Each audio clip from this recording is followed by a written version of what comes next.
income before tax. Oke. Ini contoh income before tax ya. Ada sales, ada cost of sales, ada cost of goods sold, kemudian ada gross margin, operating expense, ya, ketemu income atau loss from operation dikurangi gain atau loss, maka ketemu income before tax. Di contoh artikel itu jumlahnya 505 juta. Itulah income before tax, itulah laba komersial. Oke, laba komersial. Nah, dari laba komersial Anda cari laba fiskal. Oke. Silakan Anda buka SPT. Silakan Anda buka SPT.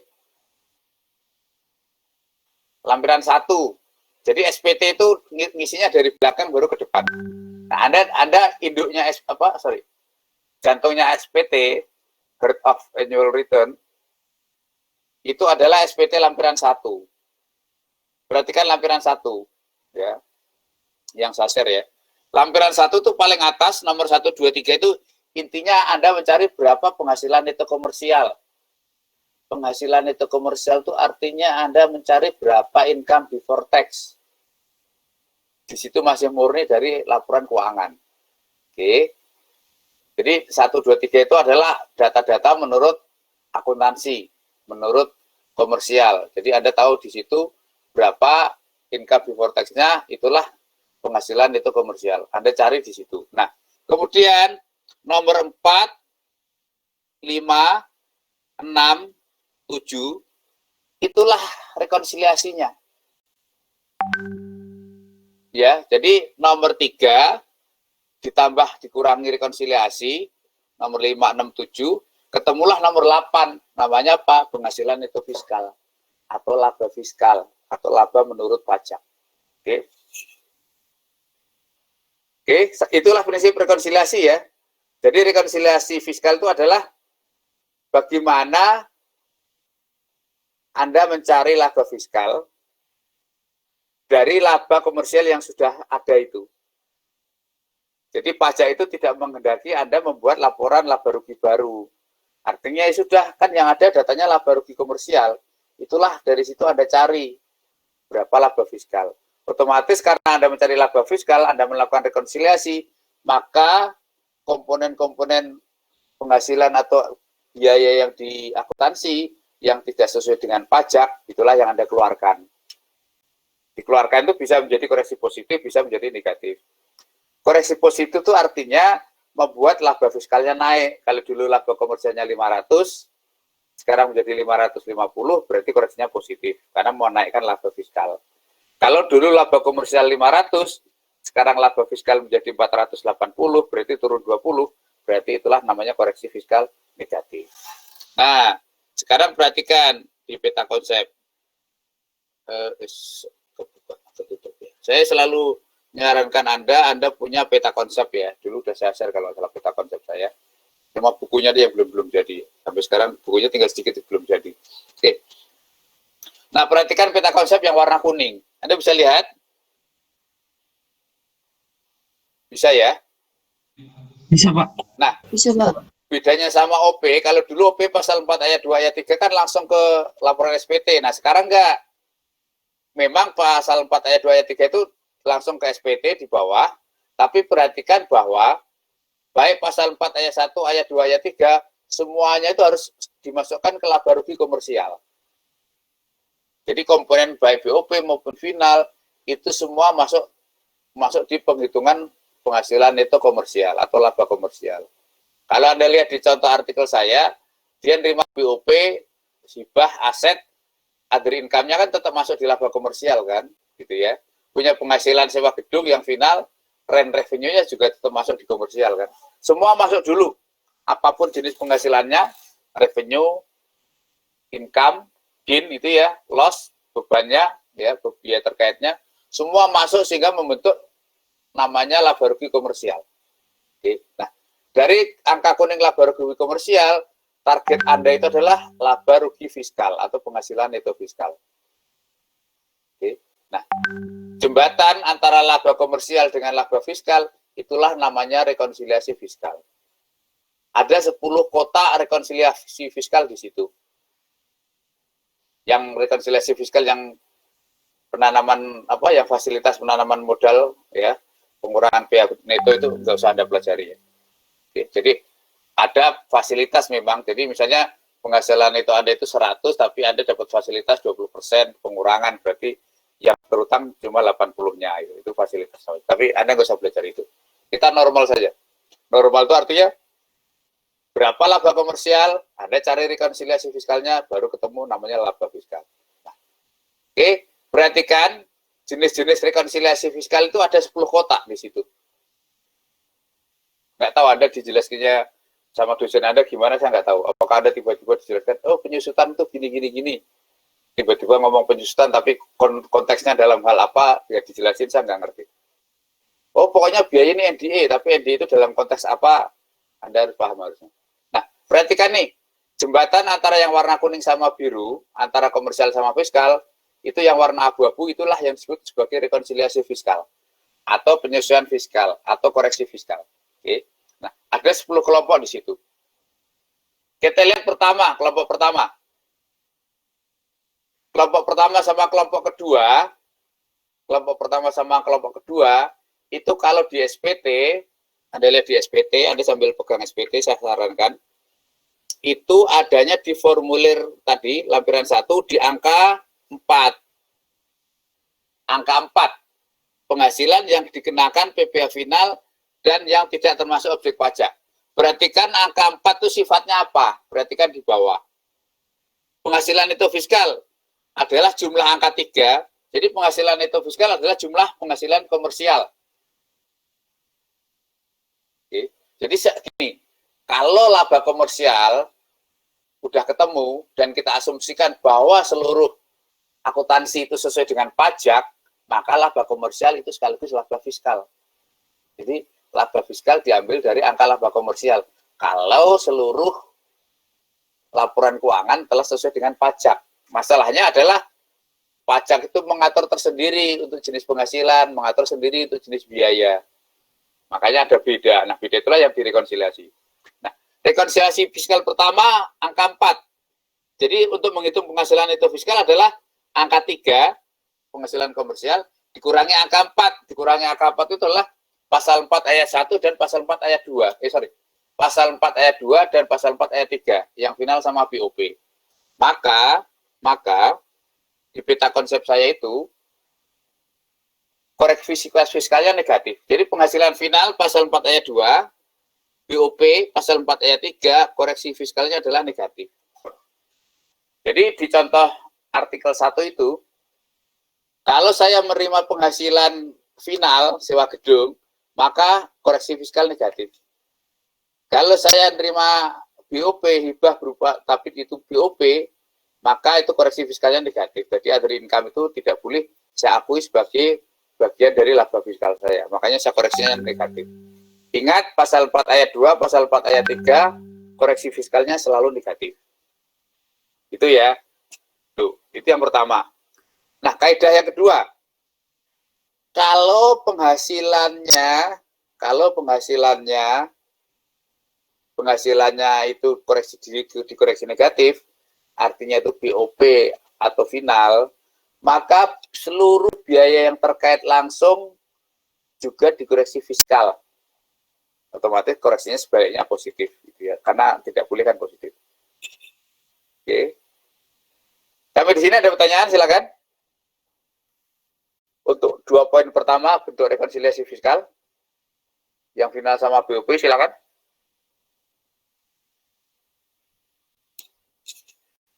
Silakan kalau ada pertanyaan.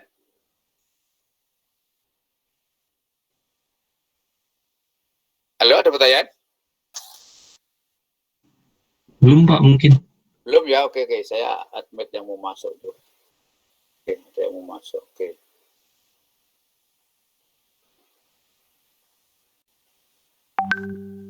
Oke, stop. Oke. 101 bisa masuk ternyata ya. Oke. Oke ya. Nah, yang kedua. Perhatikan kotak 3. Koreksi fiskalnya selalu positif. Itu apa? Biaya-biaya yang tidak diperkenankan menurut pajak. Jadi Anda itu secara konten kan mengaku expense. tetapi biaya itu tidak boleh menurut pajak. Oke. Misalnya Anda harus baca nih pasal 9 tuh. Pasal 9 itu dari sisi perusahaan adalah biaya yang tidak boleh diperkenankan menjadi pengurang biaya bruto, artinya NDE, non-deductible expense. Anda tinggal silakan googling di Google ya, rekonsiliasi fiskal, DE, NDE, pasti ketemu itu, apa yang DE, apa yang NDE itu, daftarnya biasanya lengkap itu, kalau Anda googling. Nah, Anda harus baca pasal 9 Undang-Undang PPH itu, udah saya share dulu kalau nggak salah Undang-Undang PPH itu lengkap. Apa itu NDE pasal 9, biaya yang tidak diperkenankan itu apa, misalnya gitu ya. Oke, jadi kalau perusahaan mengeluarkan biaya natura, benefit NKN itu NDE, kecuali yang diatur khusus. Makan bersama di kantor, itu kan diatur khusus ya. Di daerah terpencil itu diatur khusus, itu boleh DE. Selebihnya adalah NDE. Kira-kira gitu ya. Nah, itu kotak nomor 3. Kotak nomor 3 itu Anda kaitkan sama kotak nomor 6. Biaya fiskal tanpa syarat dan bersyarat. Pasal 6 Undang-Undang PPH. Pasal 6 itu adalah biaya fiskal. Jadi semua biaya yang disebutkan di pasal 6 itu boleh menjadi pengurang biaya bruto. Artinya DE. Tetapi kalau tidak memenuhi syarat pasal 6, maka menjadi NDE. Contoh, biaya litbang. Biaya litbang itu DE, tapi ada syarat. Dilakukan di Indonesia. Begitu bunyinya pasal 6. Itu namanya bersyarat. Jadi, apa syaratnya?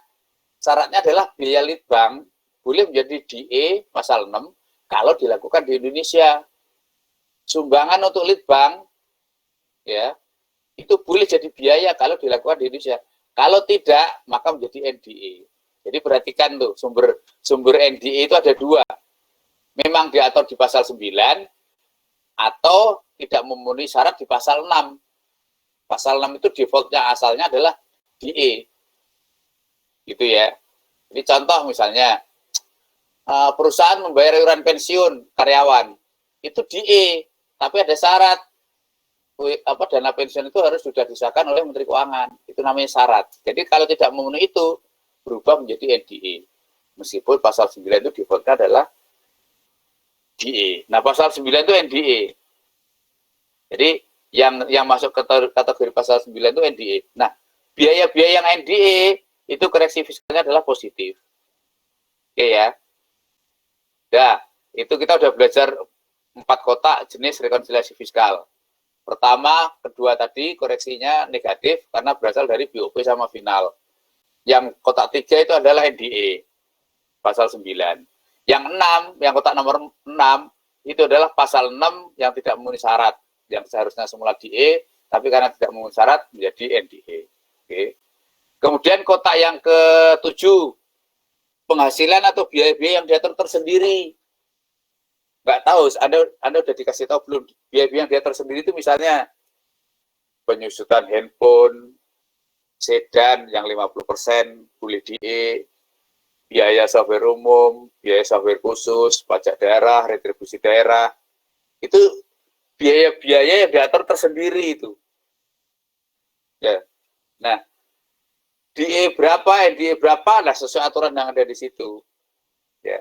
Misalnya software umum itu langsung DE pada tahun terjadinya. Software khusus itu yang boleh DE hanya sebesar amortisasinya sesuai kelompok harta tak berwujud kelompok 1. Misalnya gitu, itu yang diatur khusus ya. Jadi DE-nya diatur di aturan khusus. Jadi biaya-biaya itu diatur khusus itu ya. Oke. Kemudian ada biaya bunga, beban bunga yang boleh DE yang mana, yang tidak mana, dan seterusnya itu ya. Itu jenis-jenis rekonsiliasi berikutnya. Kemudian yang kotak nomor 8 itu sekarang jarang. Itu dulu terjadinya pada saat krisis perbankan tahun 98. Jadi ada penangguhan pengakuan biaya dan penangguhan penghasilan. Jadi bank itu dulu memberi pinjamannya macet, dia tetap mengakui interest revenue, padahal beban macet kan nggak ada pembayaran kan. Nah, pajak nggak mau seperti itu. Nanti diakui kalau sudah ada realisasi cash basis, kira-kira gitu ya. Oke. Kemudian kotak yang nomor 4 dan 5. pasal 11 sama 11A, penyusutan. Oke. Selisih penyusutan komersial di atas fiskal, selisih amortisasi komersial di atas fiskal, itu namanya koreksi fiskal positif. Misalnya gini, penyusutan komersial saya, expense saya 30, tapi menurut fiskal 20, berarti selisihnya 10 kan? Selisihnya 10 itu komersial di atas fiskal, itu positif. Yang lainnya nggak usah Anda hafalin. Pak, kalau komersial di atas fiskal positif, kalau fiskal di atas komersial gimana ya? Pasti sebaliknya dong. Atau Anda nggak usah ngapalin, Pak, komersial di atas fiskal kan positif. Iya, berarti kalau fiskal di bawah komersial positif juga. Ya udah nggak usah Anda hafalin, salah satu aja. Pokoknya ikuti di SPT, selisih penyusutan komersial di atas fiskal itu positif. Yang lainnya tinggal pakai logika. Oke. Itu dua kotak rekonsiliasi ya, pasal 11 sama 11A. Jadi Anda belajar penyusutan, itu arahnya ke sana. Anda sekarang belajar penyusutan, arahnya adalah Anda harus tahu berapa expense menurut akuntansi, berapa expense menurut pajak. Nah, selisihnya itulah yang merupakan rekonsiliasi fiskal. Kenapa sih Anda nyari rekonsiliasi fiskal? Karena Anda pengen nyari berapa penghasilan itu fiskal. Jadi dari komersial tadi, di plus minus rekonsiliasi, ketemu namanya penghasilan itu fiskal. Oke. Kemudian yang kotak 9-10 berkaitan sama BUT. BUT itu adalah SPLN pada dasarnya. Tetapi untuk kepentingan perpajakan secara administratif, dia dipersamakan dengan WP Badan Dalam Negeri. Oke. Otomatis dia kan ada profit and loss. Ya, jadi standar charter bank Amerika yang cabang Jakarta, Singapore Airlines kantor perwakilan Jakarta misalnya, itu BUT kan, dia punya profit and loss. Oke. Nah, profit and loss itu sama seperti badan, ada rekonsiliasi juga dan seterusnya. Tetapi khusus BUT ada penghasilan yang perlu direkonsiliasi.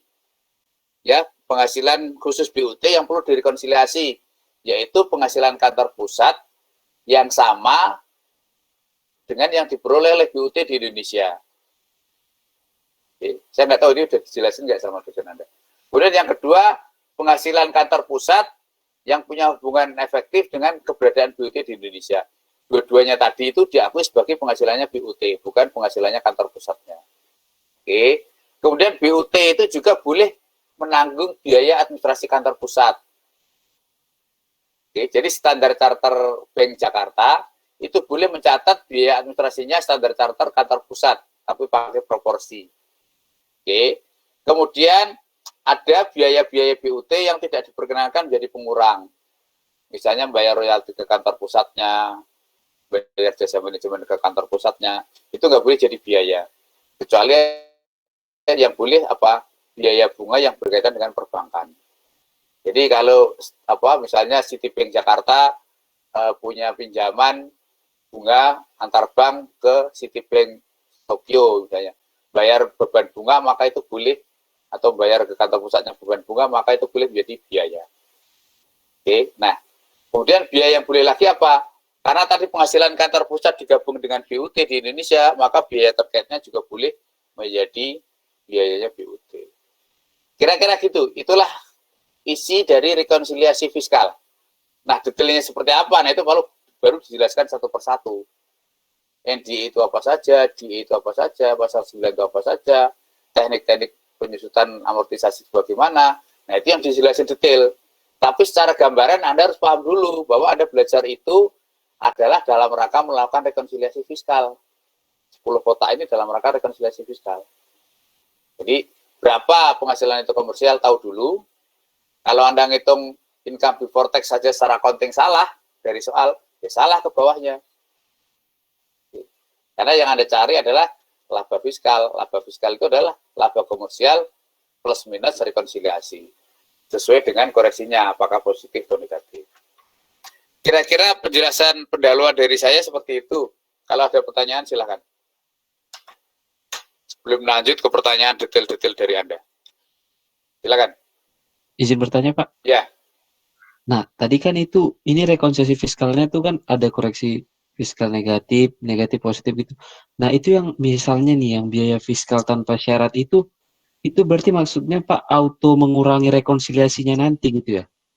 Dia Kan nggak ada. jadi, kalau gini, pada dasarnya kan pasal 6 kan biaya fiskal. Mm-mm.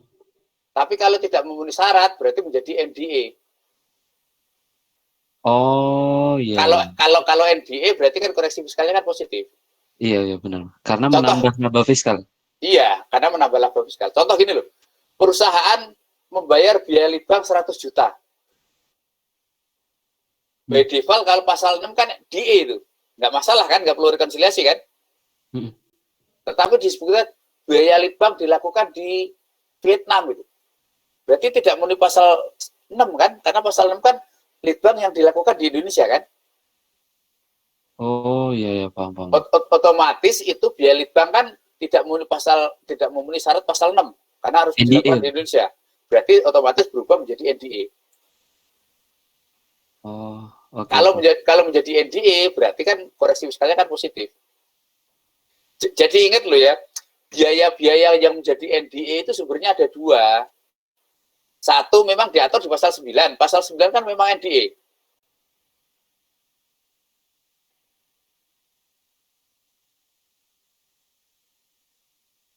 Iya kan? Syaratnya itu tidak dipenuhi, maka akan menjadi NDA gitu loh. Termasuk penghapusan piutang kan boleh pasal 6.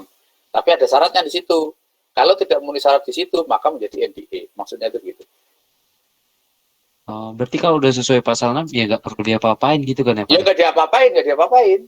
Oh, berarti dari tabel ini tuh yang nggak ada kata-kata koreksi fiskalnya itu sebenarnya yang nggak perlu diapa-apain gitu ya? Tinggal Iya, melihat penyesuaiannya. iya. Jadi Oh, Anda tinggal lihat. Jadi kalau misalnya Anda punya laporan keuangan, Anda kan hmm, sudah ketemu itu net income before tax atau laba komersialnya. Udah tahu kan? iya Pak. Oke. Nah, kalau seandainya tidak ada penjelasan apapun dan semua di situ sudah sesuai dengan pajak, ya itulah laba komersial. Itulah laba fiskal karena kan tidak ada rekonsiliasi. Oh, terus disesuaiin lagi sama 10 ini gitu. Iya, baru disesuaikan dari 10 itu mana yang ada finalnya dikeluarkan negatif, mana yang BOP dikeluarkan koreksi negatif, mana biaya yang tidak boleh pasal 9 koreksi positif, mana biaya yang tidak memenuhi pasal 6 dikeluarkan. Gitu loh. Mana biaya-biaya yang diatur khusus, kita lihat seperti apa. Nah, koreksi sekarang misalnya expense penyusutannya atau expense amortisasinya ini udah sama nggak antara komersial dengan ketentuan fiskal? Oh ternyata beda. Nah selisihnya positif atau negatif. Itulah rekonsiliasi fiskalnya. Kira-kira gitu. Oh ya, untuk depresiasi Pak, untuk selisih gitu sama amortisasi, itu bisa karena berbeda metode ya Pak ya? Bisa ada kemungkinan gitu. Bisa metodenya berbeda atau atau masa manfaatnya atau kelompok hartanya antara akuntansi sama pajak beda. Contoh gini, saya beli komputer. Komputer itu setelah accounting saya susutkan 4 tahun. Oke. Nah, secara pajak komputer itu masuk kelompok 1. Usia manfaatnya juga 4 tahun. Sama. Nah, tetapi secara expense bisa jadi berbeda. Karena saya secara accounting saya garis lurus. Pajak saya menggunakan saldo menurun. Oke. Kan accounting itu kan metode penyusutan kan macam-macam. Bisa garis lurus, saldo menurun, sum of the digit method, unit of production method, dan terusnya gitu kan. Sedangkan pajak kan cuma mengenal 2 untuk bukan bangunan. Garis lurus sama saldo menurun kan itu. Ya. Oh, oke, oke. Ya, bisa jadi saya beli komputer secara accounting saya susutkan 3 tahun. Tetapi pajak kan tetap itu masuk kelompok harta kelompok 1. Jadi ditutupkannya kan dengan tarif 25% misalnya. Karena 4 tahun masa manfaatnya misalnya gitu. Jadi bisa jadi Oh, berbeda. Iya. sesuai kelompokannya berarti. Oke, oke, Pak. Iya, iya, iya. Terima Jadi kasih, Pak. ya iya, jadi kalau harta menurut pajak itu tidak boleh sembarangan, harus ikut kelompok mana. Jadi Anda jangan pernah nanya begini, Pak, saya beli sepeda motor. Sepeda motor secara komersial saya susutkan 6 tahun. Kalau 6 tahun, kelompok mana menurut pajak? Anda jangan begitu. Anda lihat, jangan usia motornya yang konten tadi berapa tahunnya, bukan. Tapi sepeda motor itu menurut pajak harus masuk kelompok berapa. Anda harus tahu itu. Makanya Anda harus hafal isi dari peraturan Menteri Keuangan yang mengatur kelompok harta untuk keperluan penyusutan. Jadi Mobil itu bisa kelompok 1, bisa kelompok 2, tergantung mobilnya dipakai untuk apa. Kalau mobil untuk perusahaan taksi ya kelompok 1. Mobil yang lainnya berarti kelompok 2. Anda harus tahu itu gitu ya. Anda jangan, Pak, mobil ini kan manfaat ekonomisnya 5 tahun, berarti saya masukkan di kelompok 1 dong. Ya jangan gitu, bukan itu. Jadi lihat mobilnya, bukan lihat masa manfaat ekonomis secara accounting-nya itu ya. Kira-kira gitu ya. Silakan tentang rekonsiliasi ini secara garis besar yang mau ditanyakan bagian mana? Yang masih jelas, yang masih belum jelas? Saya nggak tahu waktu Anda belajar kok tiba-tiba ini DE maksudnya untuk apa sih itu, Anda jangan-jangan dulu nggak paham itu. Nah sekarang mudah-mudahan Anda paham ya. Jadi tujuannya Anda mencari tadi kenapa final dikeluarkan, kenapa BOP dikeluarkan, kenapa NDE positif, kenapa selisih penyusutan ada koreksi positif atau negatif, itu tujuannya untuk apa, Anda sekarang sudah paham. Karena yang awal adalah laba komersial, yang bawah Anda nyari laba fiskal. Nah, jembatan untuk mencari laba fiskal dari komersial itu adalah rekonsiliasi fiskal yang 10 kelompok ini. 10 kelompok ini sebenarnya ada di SPT Anda. Kalau Anda lihat nomor 4 itu kan pasal 4 ayat 2 final, pasal 4 ayat 3 BOP. Kemudian yang angka 5 huruf A sampai apa itu kan isinya pasal 9 itu sebenarnya. A, apa itu contohnya 9, saya buka SPT-nya deh. Oke. Pasal angka 5A sampai H itu kan isinya pasal 9 NDE. Jadi NDE itu apa? Misalnya huruf H, sanksi administrasi perpajakan. Jadi kalau Anda menerima sanksi administrasi perpajakan, itu NDE. Secara konten Anda expand kan, beban perpajakan itu. Tapi secara pajak fiskal adalah NDE. Jadi huruf A sampai H itu adalah isi rangkuman dari pasal 9 NDE. Kemudian yang I sama J kan selisih amortisasi tadi. Yang K itu tadi yang pengakuan ditangguhkan. Nah, yang L baru yang positif lainnya. Positif lainnya itu termasuk yang pasal 6 yang tidak memenuhi syarat. Yang tidak memenuhi syarat pasal 6 tadi, itu masuk di sini. Atau penghasilannya BUT tadi, yang sejenis tadi masuk di penghasilan positif lainnya. Kemudian ini koreksi negatif itu apa itu ya. Silakan kalau ada pertanyaan. Silakan. Anda yang masih bingung, masih belum punya gambaran. Jadi Anda belajar pajak badan itu tujuannya apa sih? Yaitu pertama mencari laba fiskal atau penghasilan itu fiskal. Nah, laba fiskal itu asalnya adalah komersial plus minus rekonsiliasi fiskal. Rekonsiliasi fiskal jenis-jenisnya ada 10 kotak itu. Nah, saya sebenarnya buku saya itu saya susun per kotak itu saya jelasin detailnya itu ya. Jadi NDE pasal 9 itu apa, NDE pasal 6 itu apa. Silakan ada pertanyaan? Pak, izin bertanya. Ya. Nanti kalau misalnya di soal UAS itu apakah terkait apa ini Pak? Amortisasi itu diketahui misalnya barangnya itu kelompok berapa gitu Pak? Atau kita Oh iya dong. Nih. Contoh ya. Contohnya. Anda punya soal. Oh ini perhatikan nih. Nih, perhatikan ini soal tahun 2018. Ini perhatikan nih. Nah, ini perhatikan ini ya contoh ya, kasus 2018. Ingat karena yang bikin soal kebetulan saya waktu itu. Saya bikin soal kasus tahun 2018. Nah, ini contoh nih. Contohnya di perusahaan ini diinformasikan dia penjualannya berapa, harga pokok berapa, SPN-nya berapa, tapi tidak disebutkan berapa laba komersial. Ya, Anda hitung dulu. Dari data yang ada itu apa adanya, Anda hitung dulu laba komersial. Anda jangan sekali-kali ngotak-atik angka yang ada di situ. Apa adanya Anda tulis, itulah laba komersial. Artinya, kalaupun salah nanti direkonsiliasi. Anda ketemu laba komersial sekian. Baru satu persatu Anda melakukan rekonsiliasi. Sesuai dengan keterangan di sini. Di kelas saya ini seminggu lalu ya, ini udah dibahas ini rekonsiliasinya. Misalnya contoh ini, gaji dan THR tidak perlu rekonsiliasi, pembelian safety shoes tidak perlu, seragam ulang tahun koreksi fiskal biaya NDE berarti tadi kan. Karena pasal 9 ini seragam ulang tahun perusahaan itu kan benefit and kind, natura pasal 9. Maka NDE. Kemudian jam sotek, asuransi kesehatan dibayar perusahaan boleh jadi biaya. Tunjangan sewa rumah dinas direksi berarti boleh jadi biaya. Karena dulu udah pernah saya bilang, kalau ada kata-kata tunjangan apapun namanya, bagi pegawai adalah taxable. Ingat prinsip dasar pajak, kalau dari pegawai itu taxable, maka biasanya bagi perusahaan adalah deductible. Umumnya, kalau pegawai taxable, bagi perusahaan adalah deductible. Kalau bagi perusahaan itu non-taxable, maka bagi perusahaan adalah non-deductible. Contoh seragam ulang tahun tadi, kan benefit and kind, bagi pegawai kan non-taxable, bukan masuk penghasilan bruto. Maka bagi perusahaan adalah non-deductible. Itu ya. PPh 21 dibayar perusahaan, berarti itu natura, non-deductible bagi perusahaan. Jadi koreksi positif NDE. Misalnya gitu ya. Nah, tadi yang dicontohkan penyusutan, ini ada contoh nih. Soalnya, contoh ya. Metode penyusutan menurut akuntansi sama dengan ketentuan perpajakan, yaitu garis lurus.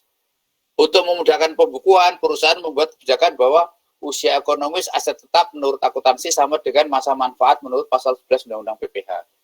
Jadi kalau komputer akuntansi 4 tahun, kalau pajak 4 tahun, maka akuntansi juga ikut 4 tahun. Aset tetap menurut akuntansi juga dicatat dan mulai disebutkan pada bulan perolehannya. Ingat, prinsip pajak itu Anda beli aset, misalnya Anda beli aset tanggal 1 Agustus atau tanggal 31 Agustus, itu sama, penyusutannya tahun itu adalah 5 bulan. Karena mulai bulan pembelian. Sedangkan aset menurut akuntansi, penyusutan mulai kapan? Anda harus belajar ISO, Intermediate Accounting. Konon di sana kalau belinya itu akhir bulan, maka belum disusutkan bulan itu, baru di bulan berikutnya. Batasnya adalah tanggal 16 kan. Perolehan sampai tanggal 15 dianggap perolehan bulan itu, perolehan setelah tanggal 15 dianggap perolehan bulan berikutnya. Itu kan menurut accounting.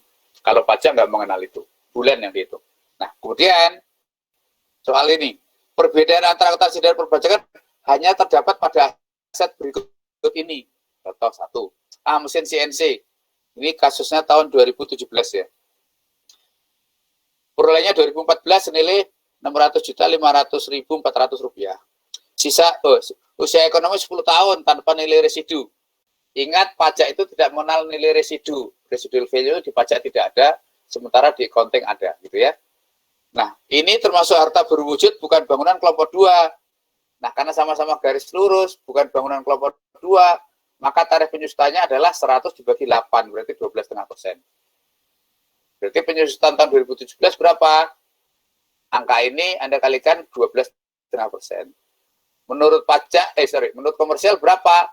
Angka 600, 500, 400 ini Anda bagi 10. Jadi nanti ada selisih, tinggal cari real di atas fiskal, berarti koreksinya positif. Sebaliknya, seleksi komersial di bawah fiskal, koreksinya negatif. Kira-kira begitu. Ini juga ada contohnya. Kira-kira gitu ya. Di soal ujian, kalau Anda lihat ujian lalu, selalu begitu. Baik, makasih, Silakan, Pak. ada pertanyaan? Oke, yang lain silakan. Silakan yang lain. Kembali ke itu tadi. Apa? Ke peta konsep tadi, yang masih bingung di mana, silakan. Silakan.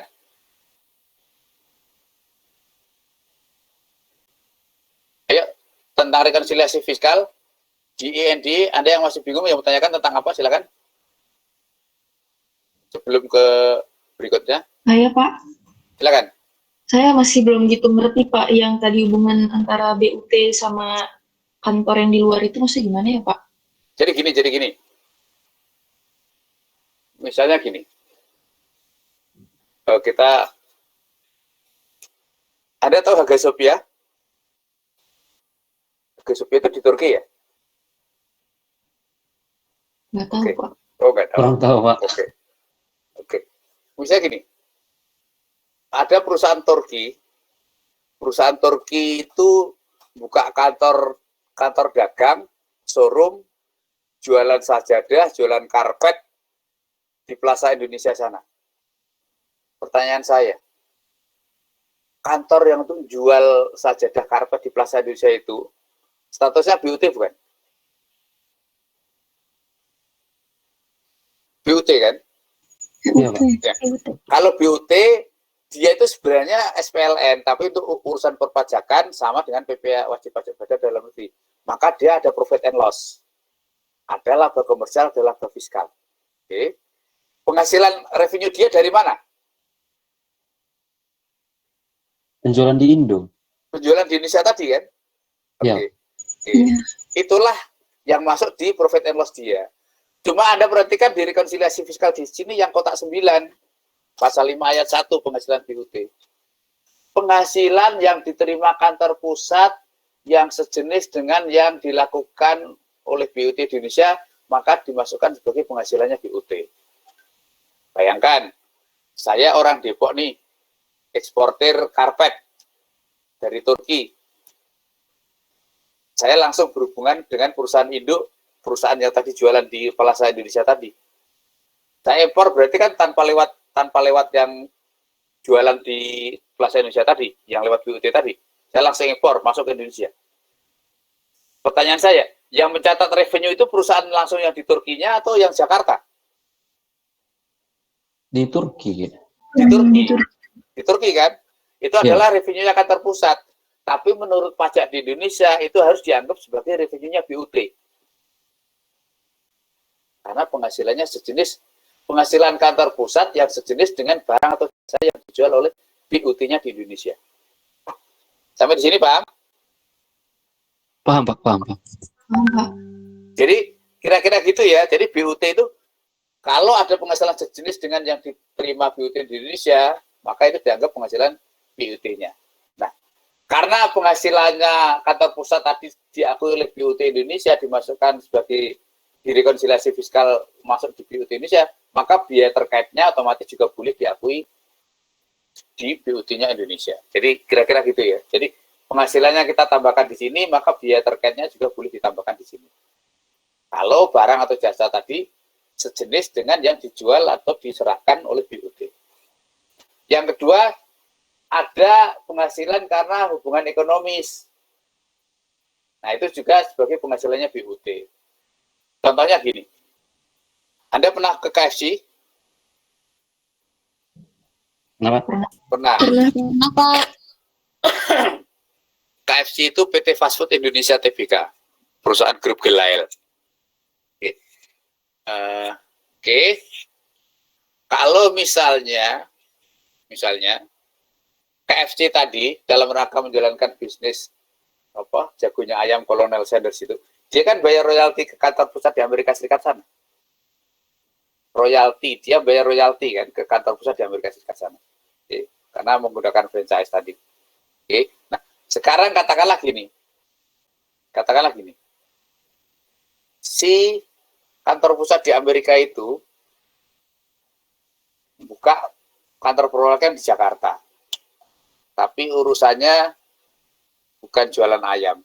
Tapi dia memberi jasa ke PT Fast Food Indonesia, misalnya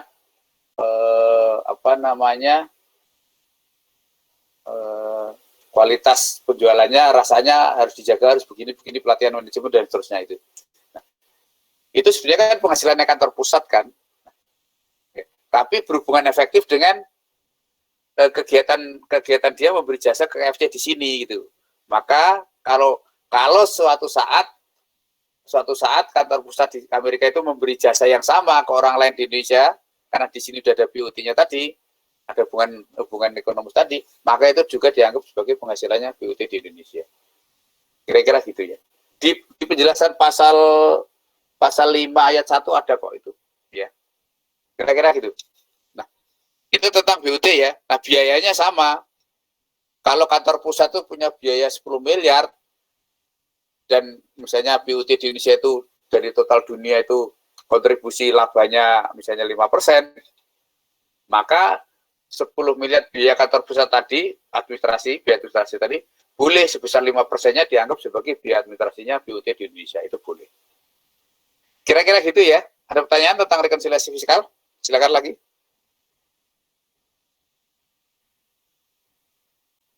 Silakan. Pak, Ya, yang bertanya lagi, Pak. ya. Terkait penghasilan biaya-biaya yang diatur tersendiri. Ini kayaknya saya udah pernah bahas. Ini yang misalnya telepon 50% gitu kan ya, Pak? Ya, Nah, itu maksudnya berarti nanti misalnya di komersial itu kita ngitungnya berarti 100% kan? Rupanya dipajak cuma 50%, berarti tinggal kita bagi dua aja terus kita kurangin 50%-nya sebagai koreksi fiskal negatif berarti ya, Pak? Gini. Anda pernah dijelasin detailnya belum sama dosen Anda? Kalau mendetail sekali belum ya? Oke, perhatikan saya cari peraturannya deh. Bentar. Daftar dokumen favorit SE. Nah ini, bukan. Ini. Kelihatan yang saya share? Kelihatan, Pak? Kelihatan, Pak. Oke.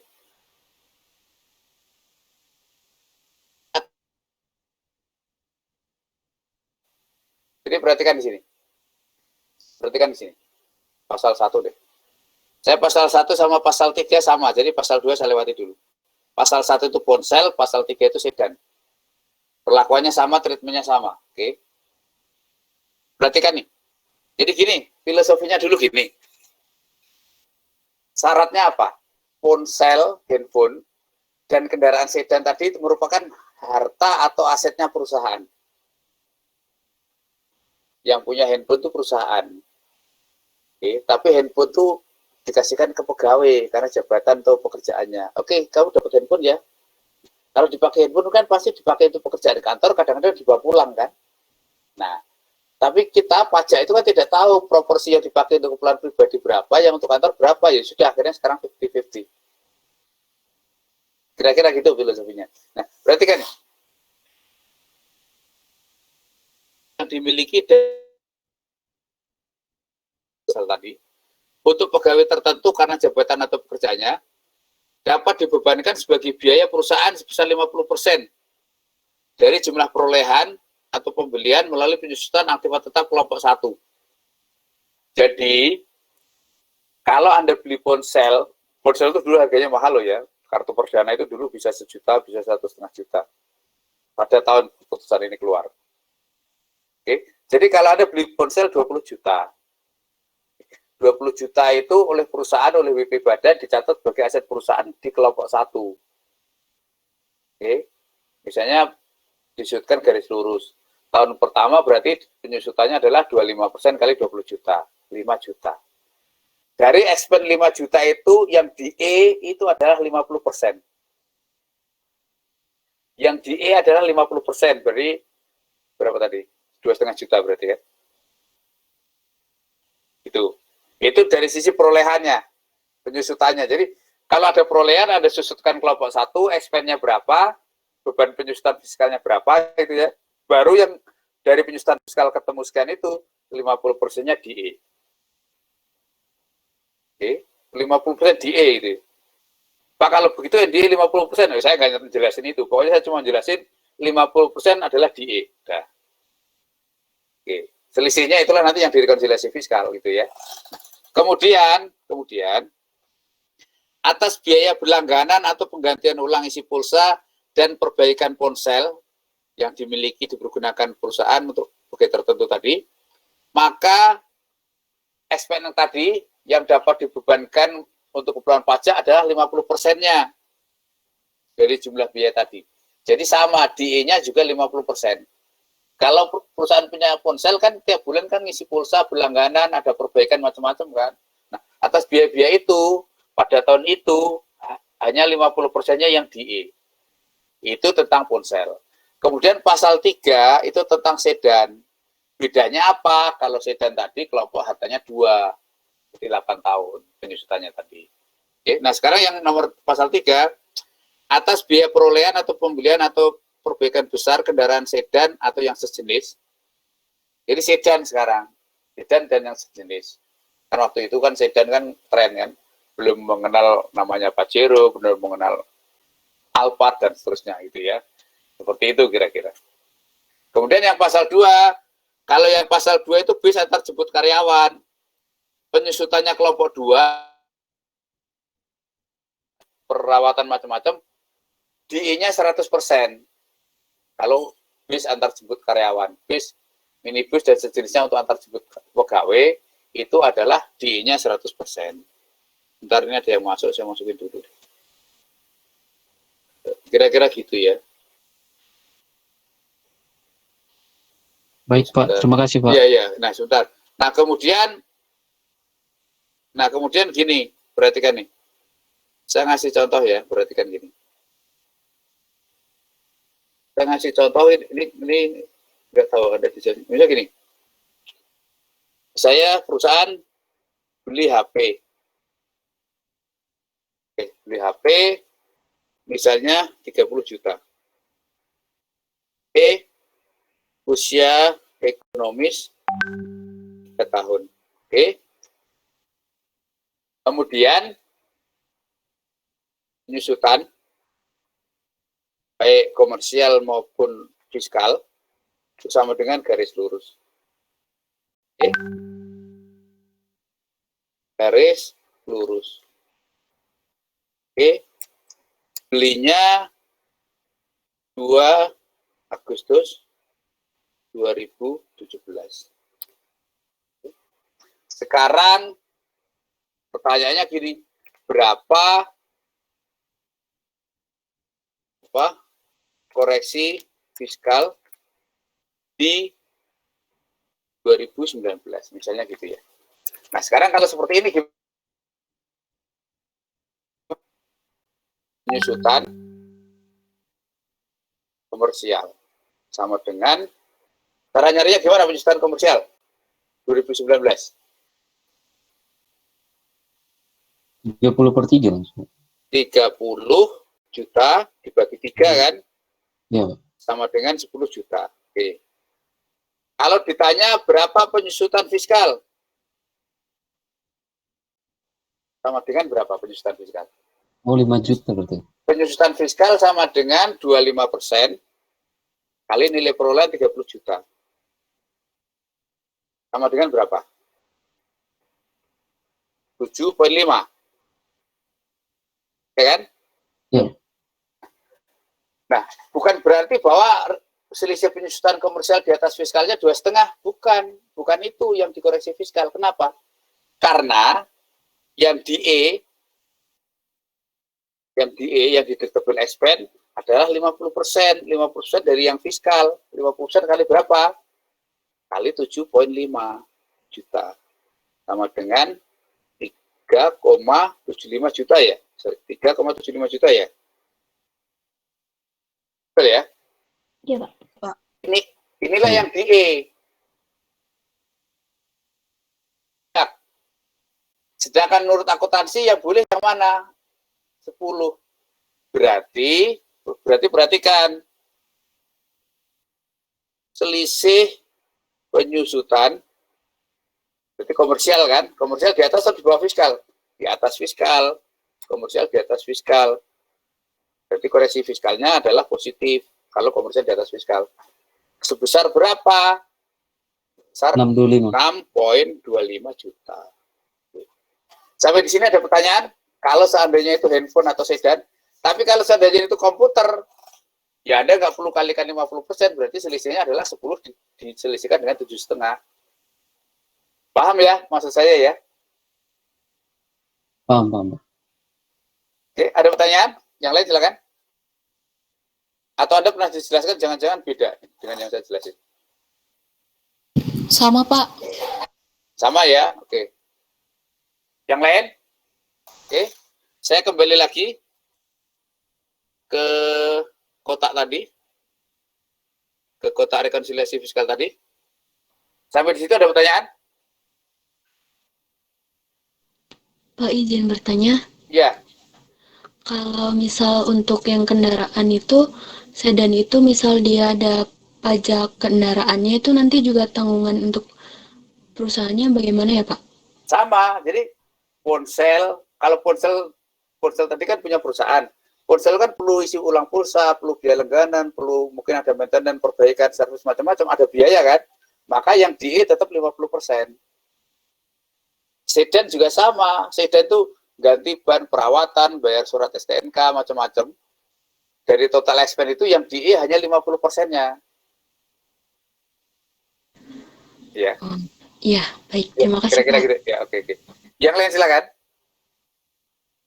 Jadi kita ngomongin yang kotak nomor 7 nih berarti biaya-biaya yang diatur khusus. Silakan, ada pertanyaan? Apa lagi? Tentang penyusutan, tentang rekonsiliasi fiskal. Apa yang mau tanyakan bagian mana dari rekonsiliasi fiskal? Anda pernah dijelasin di kelas DE kan ya?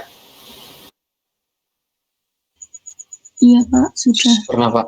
Pernah. Dijelasinnya sampai dijelasin kan kenapa kita belajar DE itu tujuannya untuk apa udah dijelasin juga kan? Harusnya Pak. udah. Mau izin Ya. bertanya, Pak? Ya. Ya, silakan. Enggak, Pak. Iya. Halo? Putus suaranya.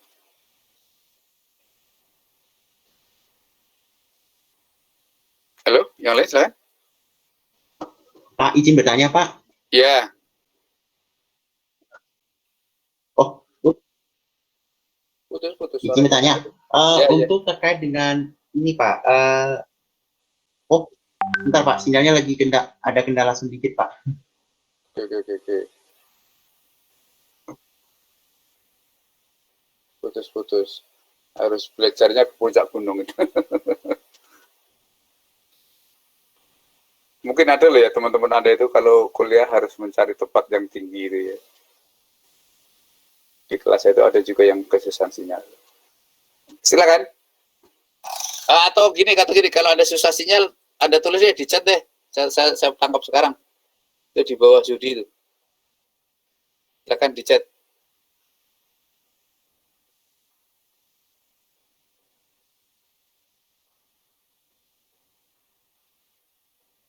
Pak, izin bertanya, Pak. Ya. Udah bisa, Pak? Jelas. Udah. Oke, silakan. Oh, ini Mike. gini, Pak. Iya. Iya, Pak. Izin Silakan. bertanya, Pak. Terkait dengan salah satu komponen biaya itu fiskal itu kan ada yang di pasal mana enggak di pasal sih, ada tentang itu Pak, pegawai Pak. Kemarin tuh saya agak bingung itu tentang uang magang itu Pak. Uang. Magang. Jadi ada magang. Itu Pak. Nah, kalau uang saku tapi kalau dari magang itu tetap dikenain apa gimana Pak ya? Kalau yang katanya nggak boleh dikenain itu kalau pegawai, apa gimana Pak ya? Saya masih kadang-kadang masih bingung. Pokoknya gini.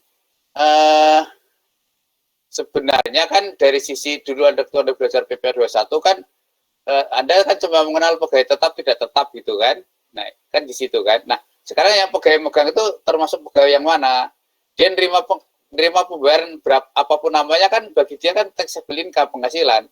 Maka karena kita sekarang itu bahasnya badannya, maka bagi badan itu boleh jadi biaya. Jadi WP badan yang membayar gaji atau penggantian atau apapun namanya untuk katakanlah orang yang magang itu bagi perusahaan boleh jadi penghasilan gitu loh. Itu ya. Oke. Baik Pak. Iya, oke. Nah, sekarang kalau ada tanya tadi, Pak, kalau perusahaan itu membayar biaya untuk kegiatan sosial, untuk bencana dan seterusnya itu bagaimana ketentuannya? Anda baca lagi di pasal 6. Kan pada dasarnya kan boleh di pasal 6 sepanjang memenuhi syarat. Syaratnya di mana? Ya di ketentuan peraturan pemerintah. Biaya marketing itu boleh, biaya bantuan bencana, sumbangan olahraga itu boleh. Sumbangan sosial itu boleh, di pasal 6 boleh. Di E ya pada dasarnya. Tapi harus memenuhi syarat di situ. Nah, kalau ketentuannya gimana? Saya udah kasih semua peraturan perpajakan ke Anda loh ya. Anda silakan buka buku kompilasi. Anda buka di situ pasal 6, di situ ada peraturan pemerintah, peraturan menteri keuangan dan seterusnya, semua ada di situ. Anda cari. Jadi kalau tidak memenuhi ketentuan di PP di situ, berarti menjadi NDA gitu loh. Contoh misalnya, di bencana, itu syaratnya harus bencana nasional. Jadi kalau ada gempa lokal tidak dinyatakan bencana nasional, meskipun korbannya banyak, terus perusahaan setempat nyumbang, ya tetap NDA. Karena tidak memenuhi syarat pasal 6 berarti kan. Kira-kira gitu ya. Jadi, Anda apapun jenis biaya macam-macam, Anda harus kembali ke 10 kotak di sini. Ini direkan-rekan, kenapa sih masuk yang mana sih misalnya gitu. Kira-kira gitu ya. Silakan kalau ada pertanyaan. Sama satu lagi Pak, Ya. terkait dengan pemberian cuma-cuma gitu Pak, pemberian cuma-cuma suatu barang promosi gitu Pak. Itu apakah adakah yang bisa semuanya harus dibayarkan semua, atau ada ketentuan lain yang nggak boleh dikebebankan? Bagi perusahaan itu pada dasarnya kan biaya untuk 3M penghasilan tuh, biaya promosi macam-macam kan biaya 3M penghasilan tuh, maka itu deductible. Ya. Ya, sedangkan bagi pegawai taxable atau non taxable, Anda dulu waktu belajar PPh 21 kan udah belajar itu ya. Ya hadiah yang langsung dan seterusnya itu treatmentnya seperti apa kan udah belajar. Kan pada dasarnya kan penghasilan kan. Gitu ya. Gitu ya. Silakan. Oke Pak, makasih Pak. Ya oke, baik.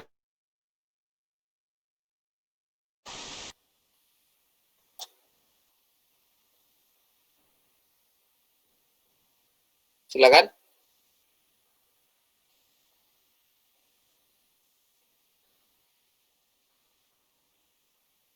Silakan. Ada pertanyaan lagi?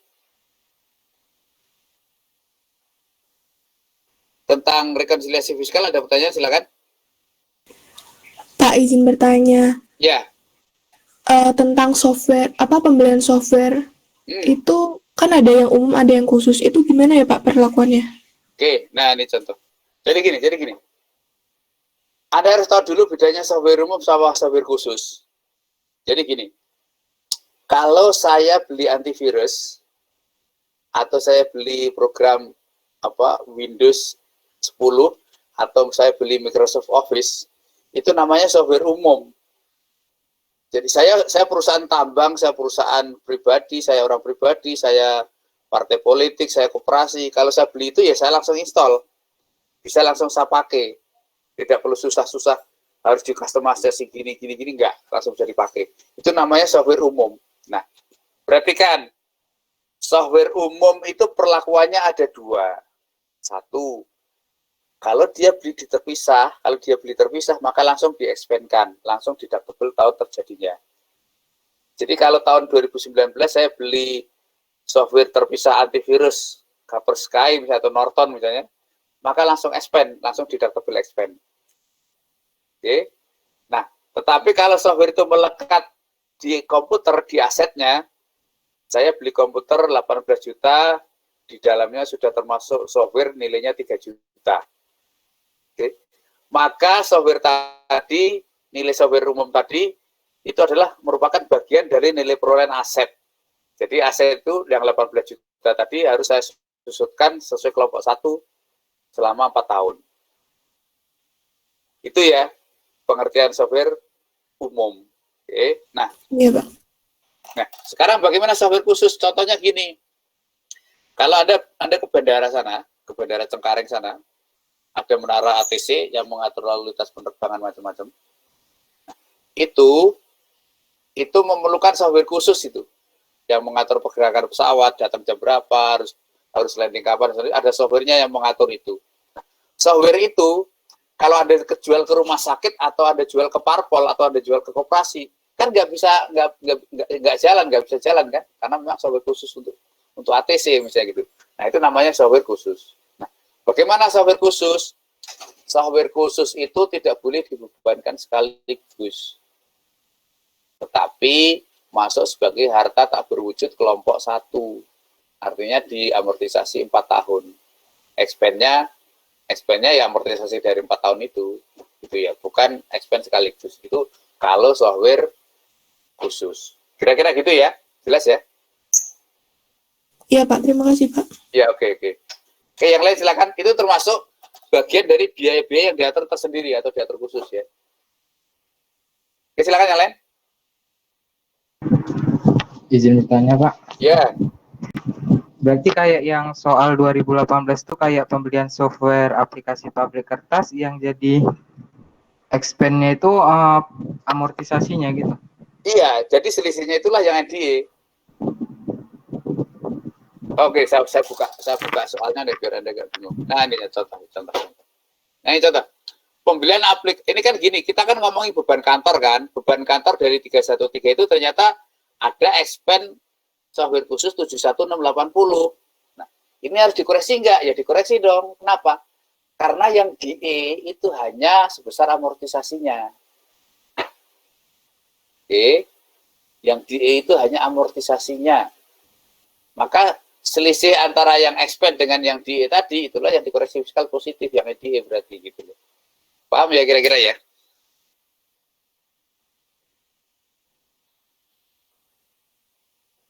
Ya, kira-kira gitu ya. Ya, Pak. Makasih, Pak. Oke. Yang lain silakan. Maaf Pak, izin tanya. Ya, Untuk mastiin juga, kalau misalkan penggantiannya itu selalu dalam bentuk barang, itu udah pasti NDA ya Pak? maksudnya begitu dalam bentuk barang itu maksudnya apa nih? Misalkan ada contoh, ada penggantian beras dan minyak. Nah, kita nggak tahu gantinya bentuknya uang atau barang. Nah, itu buat mastiinnya kayak gimana Pak? Kalau gini, kalau kan saya bilang, kalau ada kata-kata tunjangan XXX itu ya, tunjangan apapun diikuti nama apapun di belakang, maka kalau namanya tunjangan itu pasti bentuknya benefit and cash. Maka bagi pegawai taxable, bagi perusahaan deductible. Oke. Nah, yang kedua, kalau benefit and kind di pasal 9 itu, pasal 9 Undang-Undang BPH itu, maka bagi si pegawai adalah non taxable. Non taxable. Oke. Dan bagi perusahaan adalah non deductible. Itu ketentuan umum. Oke. Ketentuan umumnya begitu ya. Jadi kalau Anda perhatikan coba. Pasal 9 kan mengatur biayanya NDA. Oke. Pasal 9 itu sebagian rumusannya ada di pasal 4 ayat 3. Kenapa? Karena kalau pasal 9 itu ngomong tentang NDA-nya, pasal 4 ayat 3 itu ngomong penghasilan yang BOP-nya. Jadi, kalau di pasal 9 itu disebutkan itu adalah NDA, lawannya ada di pasal 4 ayat 3 sebagai BOP. Coba kalau Anda perhatikan beberapa rumusannya kan saling berbalikan itu. Ya. Jadi, rumusan dasar tadi kalau benefit and kind, itu bagi pegawai adalah non-taxable, bagi perusahaan non-deductible. Tetapi kalau perusahaan tadi itu perusahaan final, jasa konstruksi, atau perusahaan dim profit, misalnya perusahaan pelayaran dalam negeri, maka bagi pegawai adalah taxable. Nah, bagaimana bagi perusahaan itu? Perusahaan itu, karena penghasilannya dia final atau BOP, tadi saya bilang, seluruh biaya terkaitnya menjadi NDA. Jadi, perusahaan jasa konstruksi itu PH fiskalnya itu selalu 0. Ini perhatikan nih. Saya kasih contoh ya. Saya kasih contoh gini. Misalnya gini. Misalnya gini. Ini PT ABC itu jasa konstruksi. Jasa konstruksi. Oke. Nah, misalnya dia punya katakanlah 235 M misalnya itu. Oke. Kemudian dia punya expense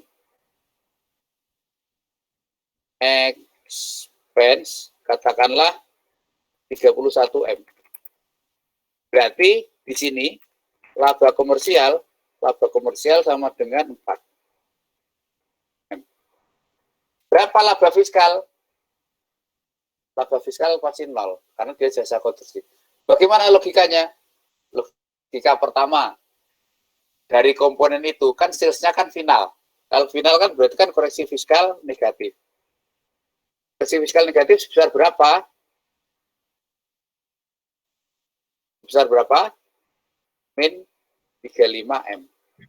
Oke. Kemudian kalau tadi saya bilang, kalau penghasilannya itu BOP atau final, berarti dilakukan koreksi negatif, maka seluruh biaya terkaitnya juga dilakukan koreksi fiskal.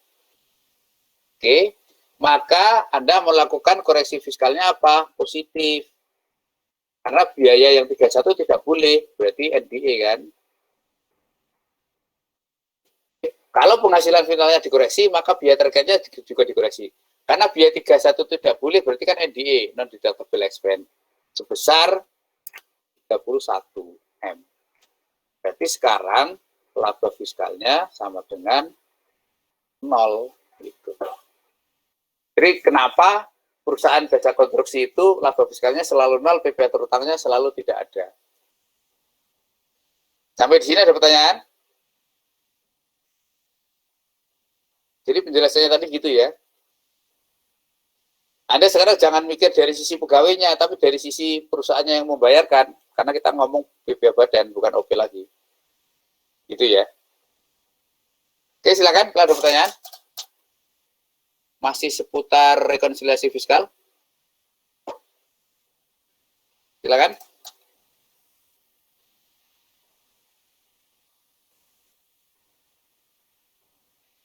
Ayo.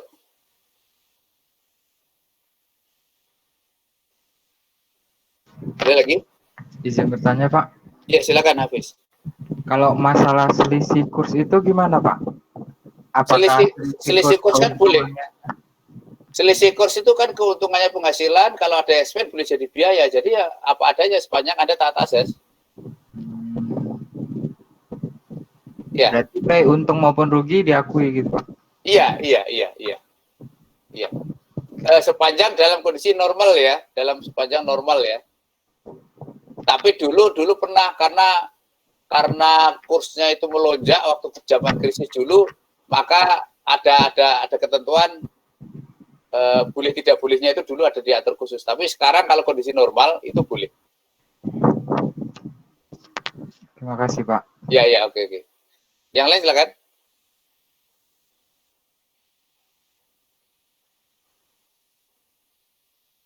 Cukup tentang rekonsiliasi fiskal, ada pertanyaan lagi? Izin silakan. bertanya. Oh, ini Pak, terkait dengan penjualan harta kan ada untung atau rugi. Nah, itu perlakuannya gimana? Terus kalau misalnya ada nilai sisa juga, Pak. Jadi, saya masih bingung di situ. Oke. Kalau gitu saya kasih contoh ilustrasi aja ya. Insert. Oke, misalnya gini. 25 Agustus 2017. Oke. Beli komputer 60 juta. Oke. Usia ekonomis 3 tahun. Oke. Termasuk kelompok 1 bukan bangunan. Oke. Penyusutan baik komersial maupun fiskal sama dengan garis lurus. Oke. Pertanyaan saya,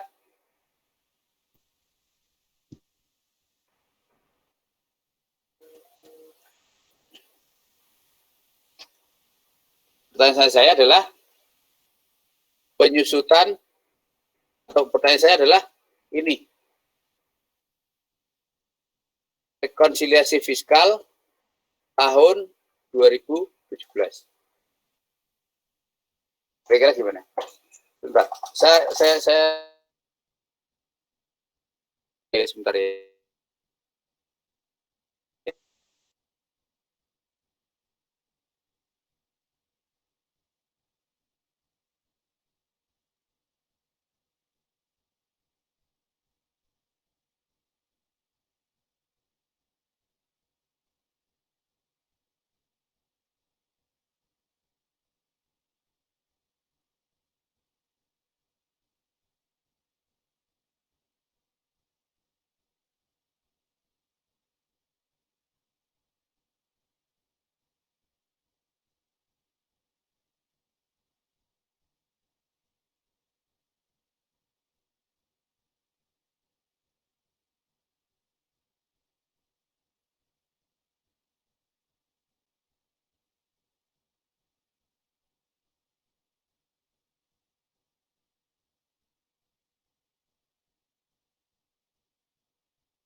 Suara saya bisa didengar? Bisa? Oke. Nah, perhatikan nih. Berapa rekonsiliasi fiskal 2017? Anda harus mencari ini. Penyusutan komersial. Komersial berapa penyusutan? 17. 20. Ayo, yang cermat. 4/12 kali 20 juta, Pak. 4/12 kalikan 60 dibagi 3 kan? Iya. Berapa nih? 6,667. Oke, gitu kan?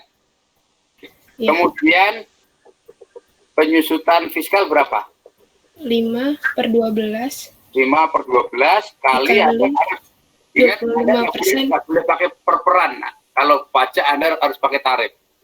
25% kali 60 juta. 60 juta. Sama dengan berapa? 6,25 juta. 6,25 juta. Oke. Berarti apa? Selisih penyusutan komersial di atas fiskal atau di bawah? Di atas, Pak. Komersial di atas fiskal. Di atas fiskal, berarti koreksi fiskalnya positif atau negatif? Positif.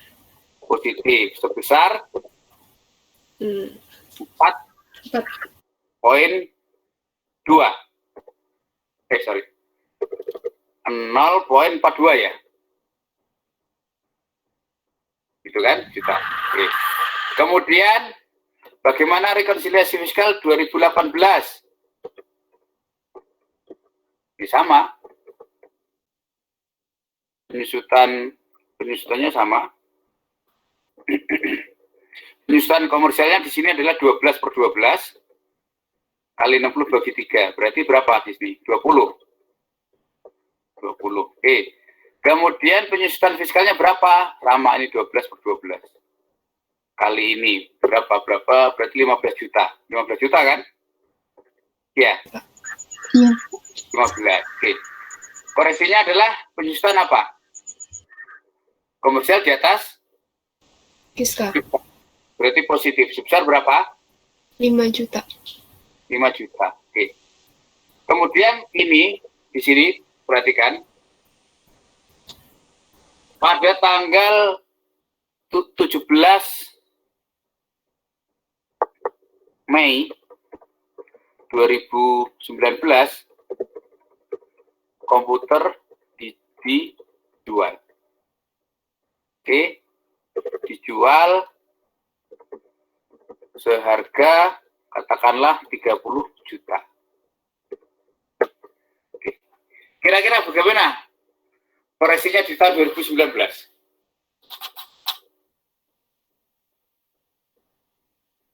Kira-kira bagaimana koreksinya di 2019?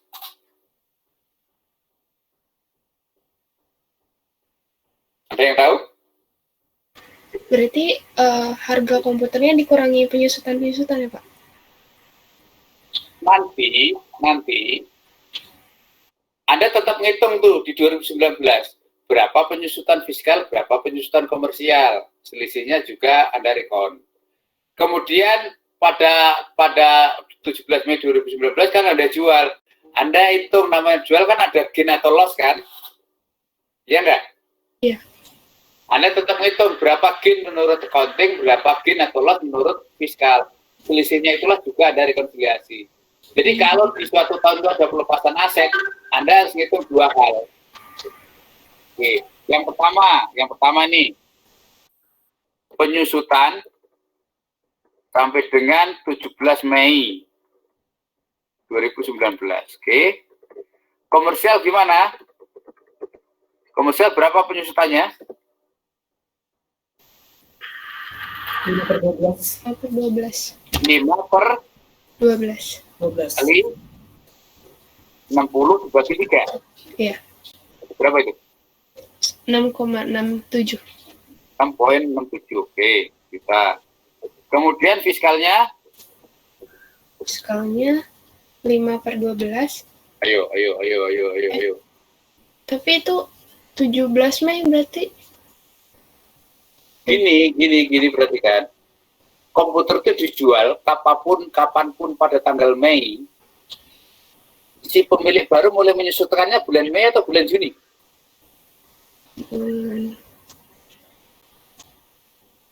Bagi si pembeli kan dia tanggal beli jadinya kan? Iya. Dia belinya perolehan dia di bulan Mei atau bulan Juni? Mei, Pak. Mei. Bulan Mei kan, kapanpun Anda jual kan? Iya. Berarti artinya Anda masih boleh nggak menyusutkan di bulan Mei secara fiskal? Enggak. Nggak boleh. Jadi gini kesimpulannya, kalau aset itu Anda lepas di bulan itu, maka pada bulan itu Anda tidak berhak lagi menyusutkan secara fiskal loh ya. Paham ya logikanya ya? Paham, Pak. Ya, jadi pakai logika gitu ya. Jadi ini 4/12 kali 25% kali 60 juta. Tahun ini kan berapa nih?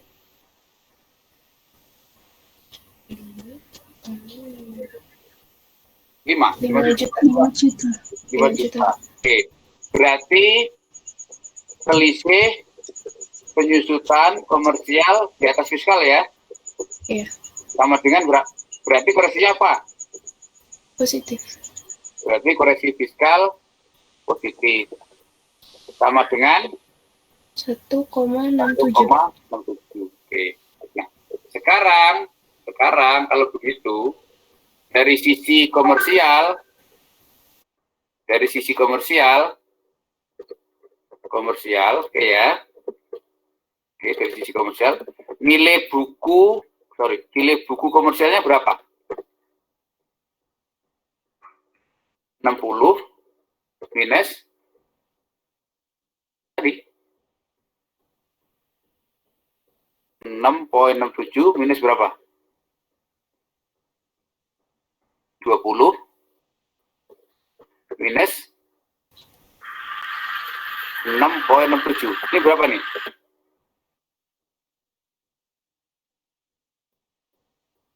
Berapa? Halo? 26,66. 6,67 ya, 66 ya? Iya. Oke.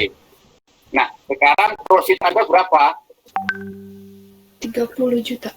30 juta. Berarti ada gain atau loss? Gain. Gain sebesar berapa?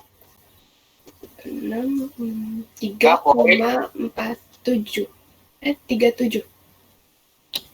37. Oke kok. Ya betul ya? Iya. 334, Pak. 34. Oh iya benar. Oke ya. Nah, sekarang dari sisi fiskal, oke. Nilai buku fiskal Anda berapa? 60 minus berapa tadi?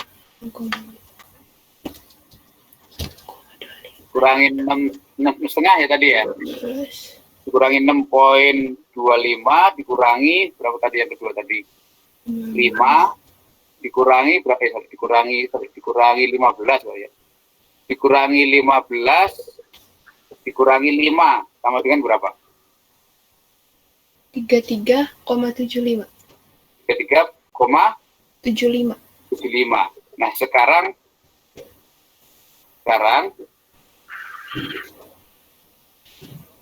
profitnya sama dengan 30. Anda gain atau loss? Loss. Gain atau loss? Loss, Pak. Loss sebesar berapa?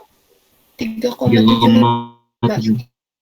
3,75. Oke. Nah, sekarang secara komersial Anda gain. Ya kan, secara komersial Anda gain. Secara fiskal Anda loss. Jadi, ini koreksi fiskalnya gimana? Positif atau negatif? Negatif, Pak. Negatif, Pak. Negatif berapa?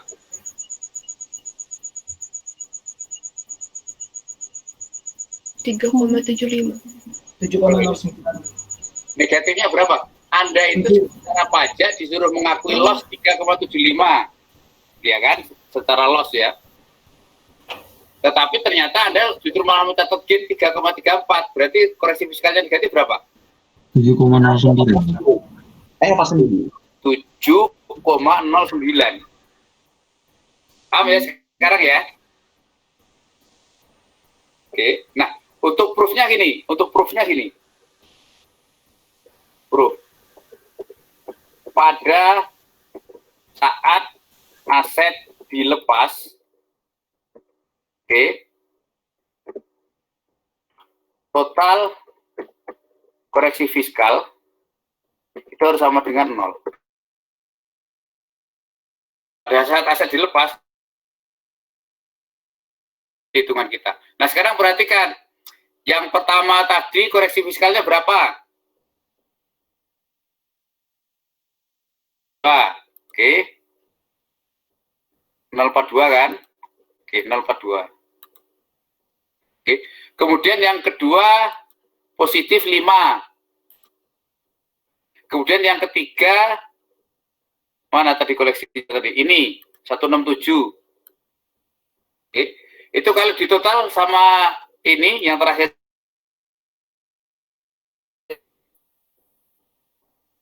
coba deh jumlah 0,42 ditambah 5 ditambah 167 dikurangi 709 0 enggak? 0, Pak. 0. Nah, itu berarti hitung-hitungan kita betul.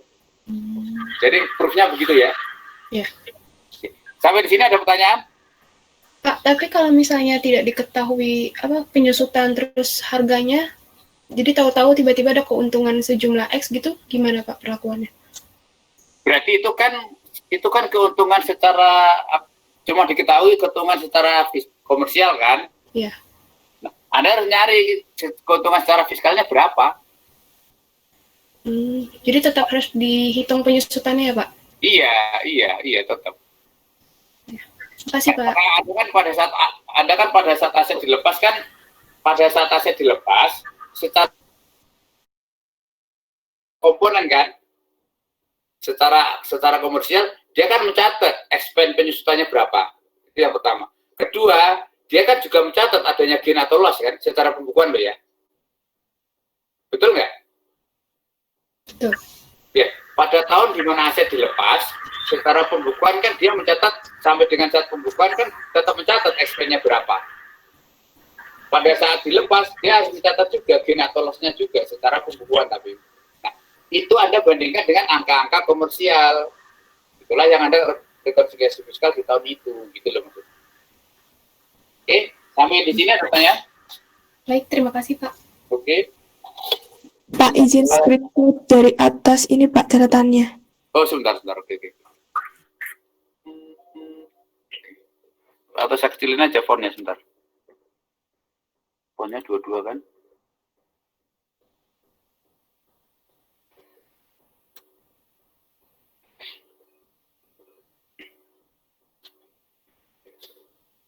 Oke.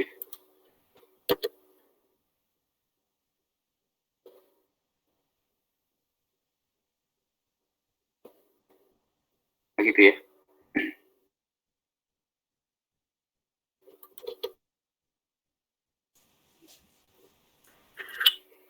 Oke.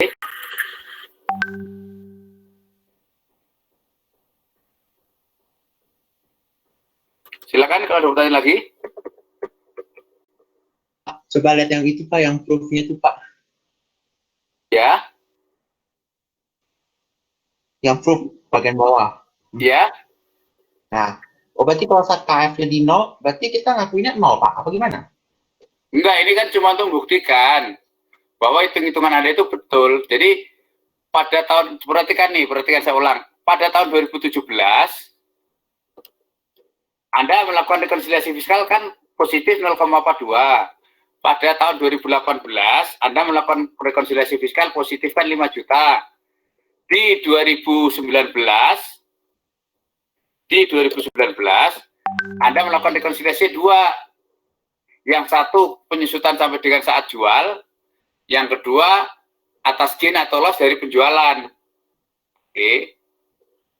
Oke ya. Nah, untuk membuktikan bahwa hitung-hitungan Anda betul, maka semua rekonsiliasi tadi tahun 2017, 18, tahun 2019 ya, tahun 2019 yang 2 tadi Anda jumlah. Kalau jumlahnya 0 berarti Anda betul gitu loh. Ya, ini contoh nih, 0,42 ditambah 5 ditambah 1,67 dikurangi 7,09. Itu harus 0. Kalau nggak 0 berarti hitung-hitungan Anda salah. Gitu ya. Ada pertanyaan? Oh, baik Pak. Terima kasih Pak. Ya, oke. Oke, silakan.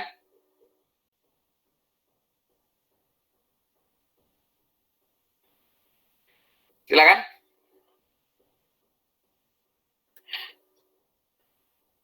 Masih tentang rekonsiliasi fiskal. Komponen-komponen rekonsiliasi fiskal. Oke. Silakan.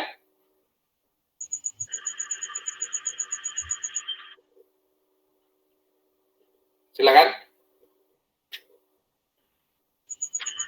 Izin bertanya Pak. Ya. Yang penangguhan pengakuan biaya atau penghasilan itu gimana ya Pak? Masih kurang paham. Jadi gini, ini sekarang jarang ada penangguhan pengakuan biaya atau penghasilan. Nah, coba perhatikan penangguhan pengakuan biaya sama penghasilan, perhatikan di rekonsiliasi fiskalnya. Anda harus buka SPT. Perhatikan SPT. Perhatikan yang yang K. Kan koreksi positif tuh, biaya yang ditangguhkan pengakuannya. Jadi gini, perusahaan itu dulu zaman krisis tahun 98 punya pinjaman ke bank. Kalau dia punya pinjaman dan kreditnya macet, karena kena krisis kan pasti macet tuh. Tapi secara ketentuan perbankan, ketentuan BI, dia kan tetap accrual biaya bunga atas pinjaman. Meskipun nggak bayar, dia kan tetap mencatat interest expense, interest payable, interest expense, interest payable, kan gitu kan? Nah, interest expense itu menurut komersial kan fiskal, kan biaya. Menurut komersial kan interest expense itu kan biaya. Nah, itu ditangguhkan dulu nanti deh. Anda boleh mencatat interest expense kalau lawannya bukan interest payable, tapi lawannya adalah cash. Karena biaya itu ditangguhkan berarti kan NDE kan? Betul nggak? Makanya di bagian angka 5, biaya yang ditangguhkan itu adalah koreksi fiskal positif.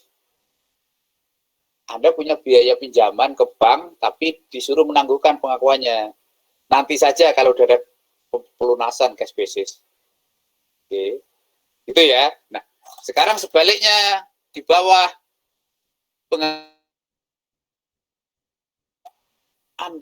Anda dari sekarang dari sisi banknya, Anda melakukan pinjaman meskipun nasabahnya belum bayar tunai, Anda kan sudah mencatat nih interest receivable, interest revenue, interest receivable, interest revenue. Revenue itu kan penghasilan bagi Anda. Nah, menurut pajak ini, jangan dulu deh, nanti mengakui revenue-nya kalau sudah ada cash. Nanti kalau jurnalnya sudah cash pada interest revenue. Nah, berarti revenue yang diakui accrual tadi kan nggak boleh, makanya dikeluarkan. Makanya penyesuaian fiskalnya adalah negatif. Kira-kira gitu ya? Oh iya, paham. Ya, paham ya? Iya. Oke, jadi kira-kira gitu. Makanya di kita konsepsi ini, kalau penangguhan pengakuan biaya itu positif, kalau penangguhan pengakuan penghasilan negatif. Jadi dari sisi yang berbeda, berkebalikan. Ada pertanyaan? Silakan. Tapi itu jarang ya kasusnya sekarang ya, itu dulu tahun 98, 99, 2000. Pak, izin bertanya Pak. Ya. Terkait yang biaya yang ditangguhkan itu, apa kayak hak guna bangunan itu ya Pak? Enggak, tadi yang saya kasih contoh tadi, itu kasusnya itu khusus karena ada krisis moneter tahun 98 aja, hubungan antara perbankan sama nasabahnya, debiturnya. Atas kredit. Kalau hak guna bangunan itu perlakuannya gimana ya Pak? Kan dia kan bisa menggunakan bangunan, tapi bangunannya juga belum dipakai gitu Pak.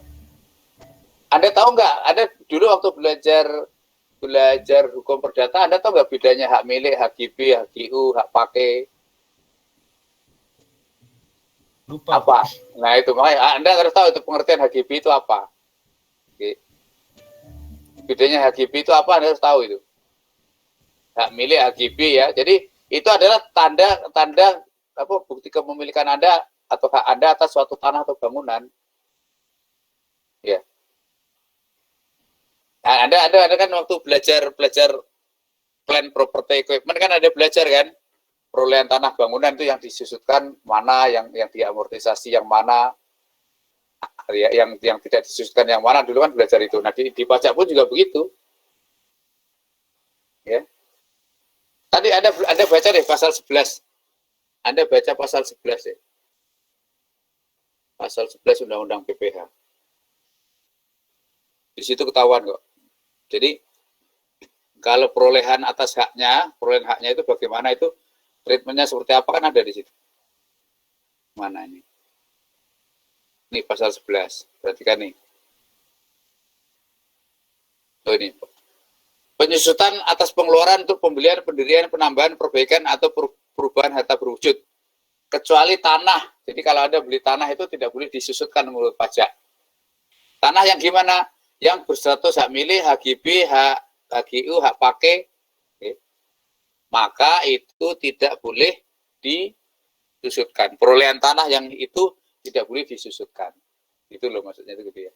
Pasal 11A. Pasal 11A.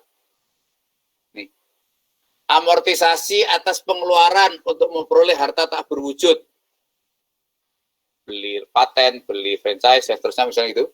Dan pengeluaran lainnya, termasuk biaya perpanjangan HGB, HGU, hak pakai, ya, itu diamortisasi. Kalau menurut pajak, biaya perpanjangannya atas tanah itu diamortisasi. Tapi kalau biaya perolehan pertama kalinya masuk harga pokok tanah dan itu tidak disusutkan. Itu ya pengertian pajak ya. Oke, ada pertanyaan? Berarti perlakuannya sama kayak aset tak berwujud Pak ya jadinya?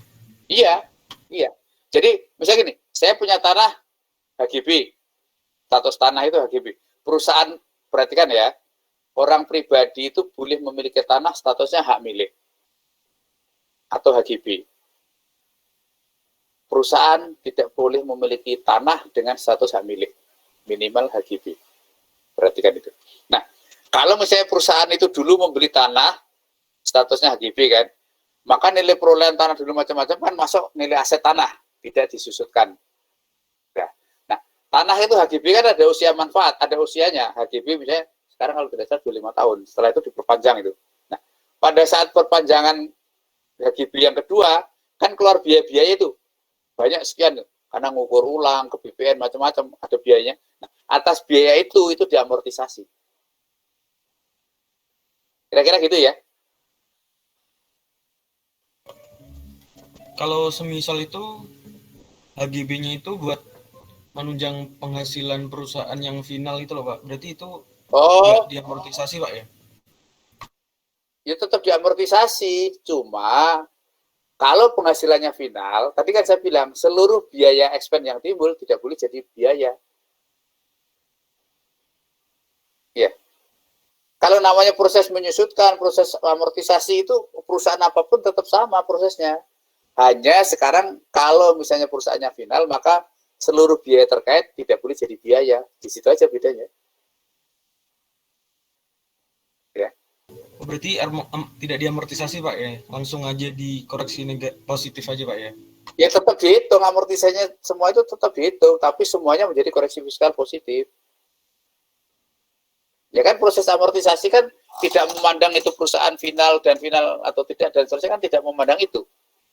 Amortisasi proses penghitungan expense amortisasinya berapa itu tetap dihitung. Cuma sebesar angka itu semuanya nanti menjadi NDA kalau perusahaannya final jasa konstruksi misalnya gitu. Gimana, masih bingung? Oh baik, terima kasih Pak. Ya, oke. Yang lain silakan.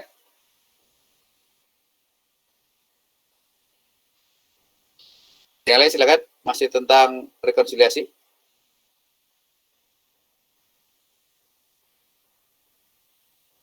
Silakan.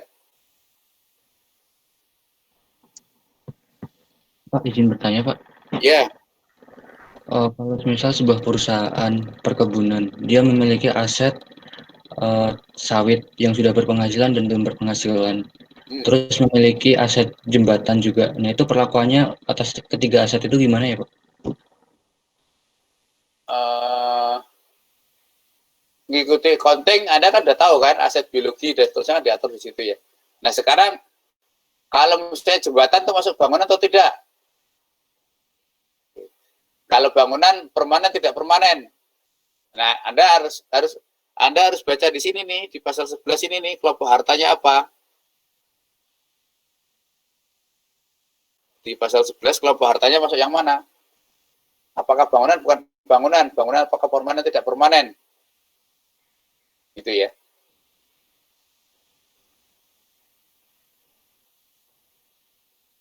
Gimana, ada pertanyaan? Kelompoknya, nah kalau kelompok bangunan masuk mana ya? Bukan bangunan kelompok 4 apa permanen tidak permanen? Anda harus lihat di keputusan Menteri Keuangan yang mengatur tentang harta berwujud untuk keperluan penyusutan yang PMK nomor berapa ya? 96 atau 94 ya? Lupa. Ya. Anda lihat itu di buku kompilasi ada kok itu ya, yang ngatur itu. Isinya apa saja kan ada di situ. Oke, ada pertanyaan? Ada pertanyaan? Pak izin bertanya, Pak. Ya. Terkait pengalihan harta tadi, Pak, ini saya ada baca, Pak, di pasal 11 ayat 8 dan 9. Maka jumlah nilai sisa buku harta tersebut dibebankan sebagai kerugian dan jumlah harga jual atau penggantian asuransinya yang diterima atau diperoleh bukan sebagai penghasilan pada tahun terjadinya penarikan harta tersebut. Nah, nilai sisa buku dibebankan maksudnya seperti apa, Pak ya? Jadi gini, Anda punya rumah atau Anda punya pabrik, pabriknya terbakar. Pada saat terbakar itu kan Anda harus ngitung tuh nilai bukunya. Maksudnya di sini nilai buku fiskal loh ya. Kita kan ngomong fiskal nih. Ada yang ngitung nilai buku fiskalnya berapa, itulah loss menurut fiskal. Boleh jadi biaya menurut fiskal. Nah, karena bangunan itu Anda asuransikan, Anda kan dapat klaim asuransinya kan. Maka klaim asuransi atas pabrik yang terbakar tadi, itulah pendapatan atau revenue Anda menurut pajak. Jadi nggak dinetkan, jadi masing-masing dicatat. Maksudnya gitu. Paham ya? Gitu ya? Gimana? Berarti kalau kita jual aset kita, berarti itu bukan dibebankan kan, Pak? Jual aset, tadi kan ada gain atau loss tadi, ya itulah dibebankan kan. Di contoh kita tadi, di contoh pembahasan kita tadi, kalau tanggal 17 Mei Anda melepas aset, kan Anda ngitung tuh secara komersial gain atau loss kan. Oh, berarti neto aja kan, Pak? Nggak kayak asetnya nggak di-loss-kan gitu nggak kan, Pak? Netonya berarti yang kita cari ya. Yang mana nih? Yang mana nih? Yang kasus yang penjualan normal atau yang kasus misalnya terbakar tadi? Yang normal, Pak. Kalau yang normal kan Anda hitung berapa gain atau loss-nya menurut komersial, berapa menurut fiskal. Selisihnya itulah yang Anda rekonsiliasi gitu loh. Oh, berarti kalau kebakar baru kita loss, Pak ya? Nah, kalau kebakar, maka nilai buku fiskal tadi itu loss. Ya kan? Nah, dari yang terbakar mungkin ada yang bisa dijual, maka yang bisa dijual itu revenue. Dari aset yang terbakar karena diasuransikan ada pendapatan klaim dari asuransi, maka itulah revenue-nya juga gitu loh. Paham bedanya di sini ya? Iya, paham, Pak. Iya, oke. Kira-kira gitu ya. Masih. Yang lain silakan, oke. Masih tentang rekonsiliasi fiskal, belum ngomong tarif pajak, belum ngomong BPA terutang, belum ngomong kredit pajak, belum ngomong angsuran BPA 25. Kita baru ngomong di rekonsiliasi fiskal sampai ketemu penghasilan neto fiskal. Belum ngomong tentang kompensasi rugi fiskal. Silakan. Pak, izin bertanya, Pak. Ya.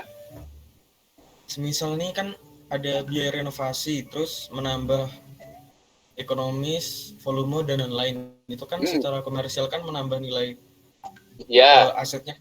Nah, itu kalau dari pajaknya itu juga berlaku demikian apa tidak?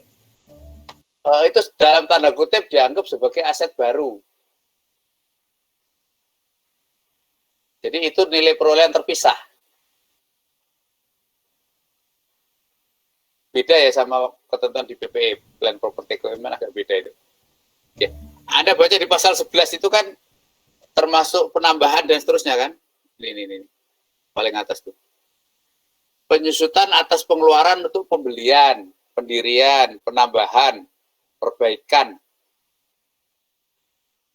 Ya, jadi perolehan perbaikan itu sebagai satu kesatuan tersendiri. Nilai perolehan terpisah, aset terpisah yang dicatat terpisah itu menurut pajak. Apa maksudnya ya? Berarti dipisahkan dengan aset utama dong Pak itu jadinya? Yes. Jadi aset utama tetap jalan seperti biasa, perbaikan sama penambahannya itu dipisahkan. Menurut pajak gitu memang, ya. Gitu ya, oke ya. Oke, Kalau Anda dulu belajar plan property equipment di KISO semester 3 kan ada kriteria kan, apakah menambah masa manfaat, menambah dan seterusnya itu ya, apakah itu akan di-expand atau ditambahkan atau gitu ya. Kalau dulu ya. Kira-kira gitu. Oke. Yang lain silakan. Sampai jam 22.30. Berarti jam... Tanya, Pak. Ya. Bagaimana perlakuan untuk bunga pinjaman yang sebagiannya itu didepositoin, Pak? Soalnya saya kurang paham di situ. Oke. Saya jelasin dulu. Gini. Anda belajar manajemen keuangan nggak? Belajar, Pak. Oke. Kan kalau ada belajar manajemen keuangan, Anda bikin laporan keuangan, debit ada aset, sisi kredit ada liabilities, ada equities, ada totalnya itu. Jadi Anda tahu kalau misalnya liabilities dibandingkan dengan total aset itu ada rasio, namanya rasio apa?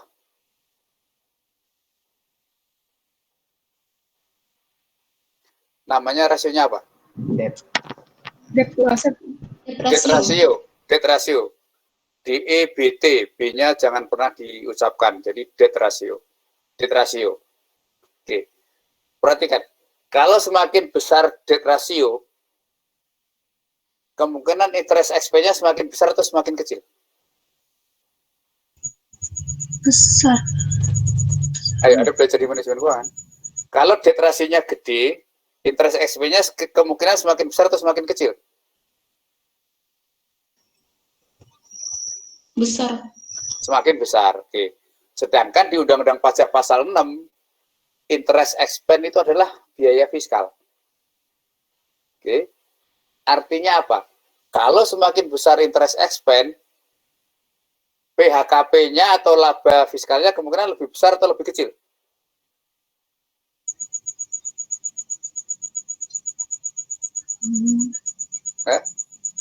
Lebih besar. Interest expense-nya tadi kan biaya fiskal itu, pasal 6. Kalau interest expense-nya tambah besar, membesar itu, laba fiskalnya atau penghasilan kena pajak atau PP atau utang ke negara lebih kecil atau lebih besar? Lebih kecil. Lebih kecil. Oke. Nah kalau gitu kecil, Pak.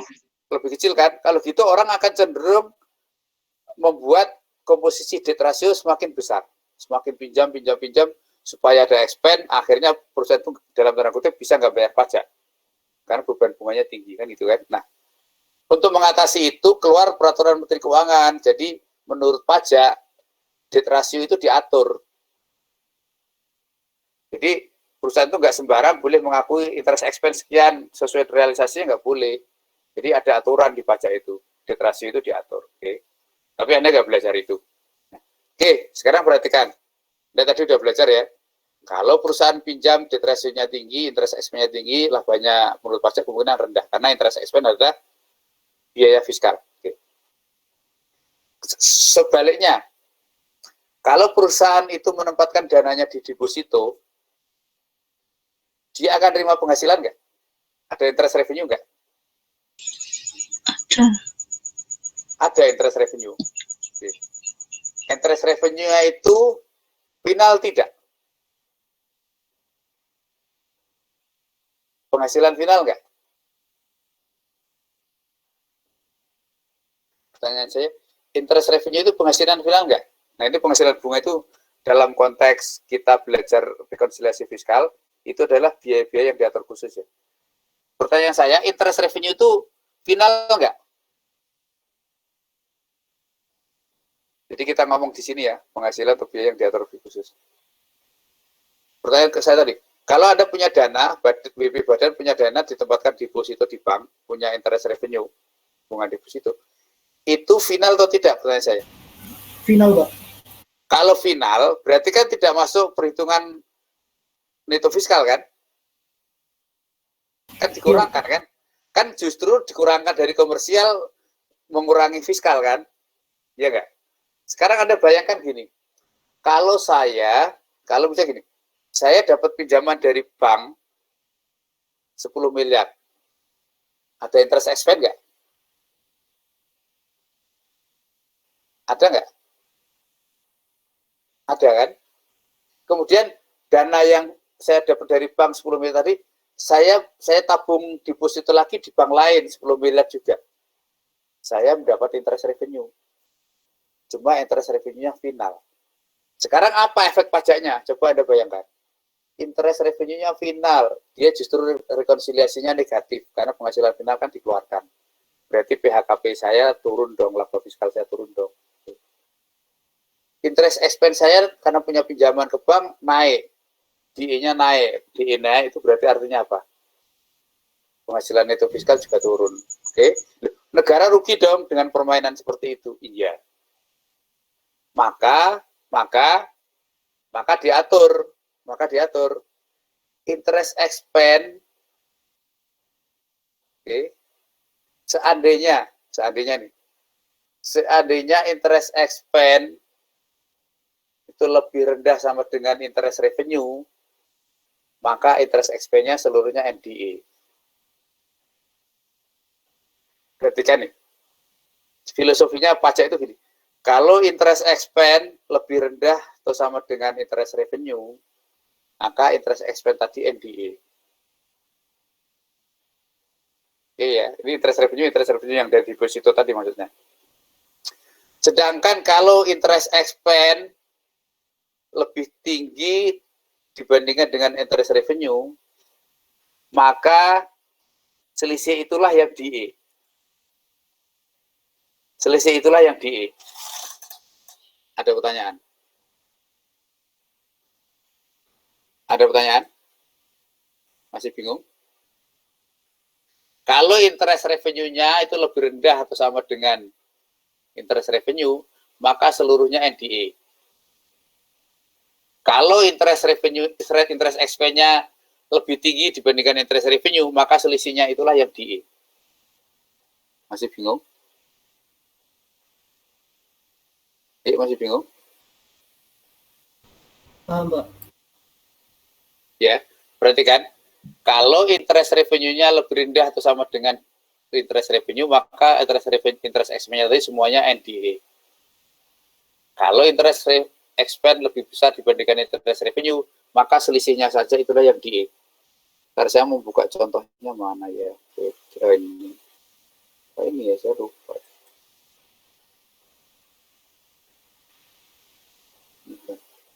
Nah ini, perhatikan nih contohnya. Perhatikan nih. Tayangan saya kelihatan? Kelihatan, Pak. Nah, perhatikan nih. Pada 1 Januari 2019, saldo pinjaman bank 3M. Oke. Kemudian saldo deposito atau penempatan deposito di bank 2,6 M. Tidak berubah sampai akhir tahun. Berarti rata-rata 1 tahun kan tidak berubah. Oke. Dengan rata-rata suku bunga 12%, berapa beban bunga yang DE tahun 2019? Karena saldo pinjaman, saldo pinjaman, berarti ini kan interest expense-nya kan di sini kan, muncul interest expense kan, lebih tinggi daripada saldo deposito, berarti di sini sumber dari interest revenue, maka selisih itulah yang DE. Jadi beban bunga DE yang mana? Ya 12% kali kali 3M dikurangi 2,6, 4,8 juta. Oke. Sampai di sini ada pertanyaan? Sampai di sini ada pertanyaan? Kalau misalnya saldo pinjaman itu berubah-ubah tiap bulan, ya Anda pakai weighted average. Weighted average. Misalnya 3 bulan, saldo pinjaman itu sampai dengan Mei 3 miliar, kemudian Juni nambah lagi 0,1, berarti Juni sampai akhir tahun adalah 3,1. kalikan 7 per 12 bulan, yang tadi kalikan 5 per 12 bulan. Itulah rata-ratanya, kira-kira gitu ya. Sampai di sini ada pertanyaan? Oke. Nah, sekarang bagaimana kalau misalnya saldo deposito yang di bank ini katakanlah 3,1 M? Ya berarti semuanya NDE. Oke. Bagaimana kalau dia menerima pinjaman bank, dia tidak menempatkan ke deposito, tidak ada? Ya berarti memang murni, itulah expense semuanya, deductible semuanya, berarti kan kira-kira gitu logikanya. Nah, sekarang contoh nih, bila ada pelunasan pinjaman 4 Agustus sebesar 0,2 M, berarti pinjaman itu sekarang outstandingnya bukan 3 tapi 2,8. Berapa beban bunga DE? Anda hitung dulu nih. Rata-rata pinjamannya berapa? 3M tadi kan outstanding selama 7 bulan. Karena ada pelunasan Agustus 0,2 M, maka yang outstanding sekarang adalah 0,8 M. 2,8 M. Sampai akhir tahun berarti 5 per 12. Nanti akan ketemu sekian gitu ya. Ini akan ketemu sekian nih. Rata-rata pinjamannya sekian. Rata-rata depositonya kalau tidak berubah akan 2,6 M. Berapa beban bunga yang DE? Yang DE ya ini tadi. Yang angka Z ini tadi berapa? Ini tadi Z ya. Berapa? Dikurangi 2,6 M kalikan tingkat suku bunganya. Itulah yang DE. Sampai di sini ada pertanyaan? Paham Pak, makasih Pak. Ya, jadi gitu ya. Logika dasarnya itu ya. Harusnya Anda dijelaskan pakai logika dasar di manajemen keuangan dulu itu. Jadi Anda paham itu ya. Oh iya, kalau dikaitkan dengan manajemen keuangan itu gini, kira-kira gitu. Silakan, ada pertanyaan?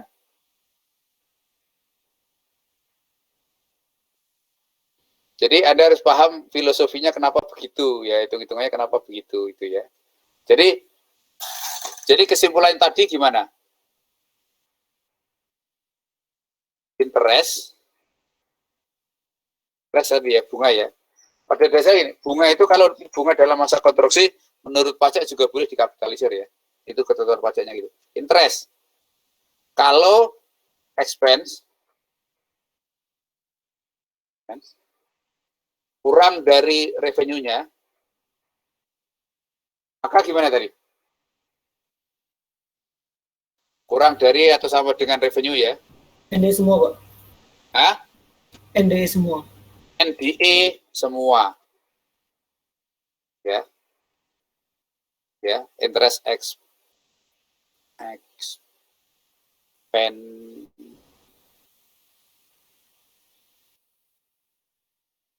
ya. Oke. Sekarang kalau interest expense-nya itu lebih tinggi daripada revenue-nya, tadi gimana? Selisihnya NDE. Selisihnya tadi NDE atau DE? DE. Selisihnya itu justru yang DE. Oke, sampai di sini ada pertanyaan? Pakai logika aja. Jadi kenapa? Karena negara nanti negara rugi kalau gitu. Udah revenue-nya, interest revenue-nya dari deposito itu final itu mengurangi rekonsiliasi, sementara ekspeknya tambah naik itu berarti laba fiskal juga turun, negara nggak dapat apa-apa, makanya diatur itu. Jadi Anda tidak boleh lagi itu seolah-olah gini, Anda minjam dari bank, ada biaya expense, karena tujuannya semula supaya nggak bayar pajak, expense-nya tinggi, udahlah saya depositokan aja, toh nanti saya juga dapat untung, dapat pengurangan laba fiskal, karena koreksi fiskal negatif atas penghasilan final. Nah, sekarang nggak boleh. Jadi, kalau expense-nya kurang dari revenue-nya, oke, berarti kebanyakan yang Anda tempatkan di deposito, berarti atas expense itu NDE semua. Oke. Tapi kalau expense di atas revenue, maka selisihnya itulah yang DE. Artinya sebenarnya sebesar expense yang sebesar revenue-nya itu NDE sebenarnya kan gitu. Silakan ada pertanyaan. Jadi komponen dari revenue itulah yang NDE sebenarnya kan gitu. Silakan ada pertanyaan. Cukup?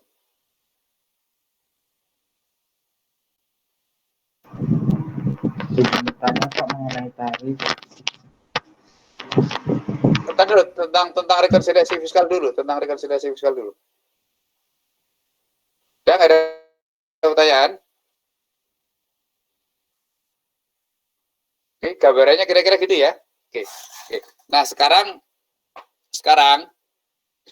setelah Anda melakukan rekonsiliasi fiskal kan ketemu namanya apa? Namanya laba fiskal atau penghasilan itu fiskal. Kemudian Anda lihat perusahaan itu dulu mengalami rugi fiskal atau tidak. Kalau ada rugi fiskal, boleh Anda kurangkan. Anda tahu ya ketentuan 5 tahun dan seterusnya itu, maka ketemu PHKP. PHKP baru dijadikan tarif. Tarif pasal 17 itu ada 3 jenis. Oke. Yang pertama, pasal 17 ayat 1B. Dulu tarifnya itu waktu pertama kali tahun 2009-2010 itu 25%. Tarif 28. Kemudian mulai tahun 2010, tahun pajak 2010 menjadi 25% sampai tahun 2019. Oke, karena tahun 2020 nanti sampai tahun 2020. 2021 nanti kan udah turun menjadi 22%. Oke. Kemudian yang pasal 17.2A itu berlaku untuk perusahaan terbuka. 5% lebih rendah, jadi tarifnya 20%. Ada syaratnya perusahaan TBK, perusahaan itu menjual saham, 40% sahamnya harus dijual, diperdagangkan di Bursa Efek. Oke. Kemudian ada ketentuan lain. 40% itu harus dimiliki berapa pihak dan seterusnya itu ya. Nah, kalau memenuhi syarat itu, maka dia boleh menggunakan tarif PPh badan sebesar 5% lebih rendah, jadi 20%. Kemudian di kelas Anda pernah dikasih tahu nggak pengertian pengusaha UMKM itu apa? Halo? Belum ya? Nah, kalau belum silakan Anda googling ya. Ada banyak kok ketentuannya. Pengusaha UMKM itu usaha mikro itu apa, usaha kecil itu apa, usaha menengah itu apa, Anda harus paham itu. Kalau Anda paham itu, maka ketiga jenis entitas tadi, dia dikenai PPh terutang, itu bukan dengan pasal 17, tapi dengan pasal 31E.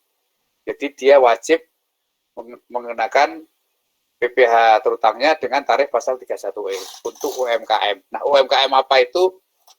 Anda baca di Undang-Undang UMKM, Anda bisa googling itu. Nah, sekarang pasal 31E. Pasal 31E itu bunyinya gimana sih? Pasal 31E itu pasal 31E ya. Ini tak bukakan di sini pasal 31E.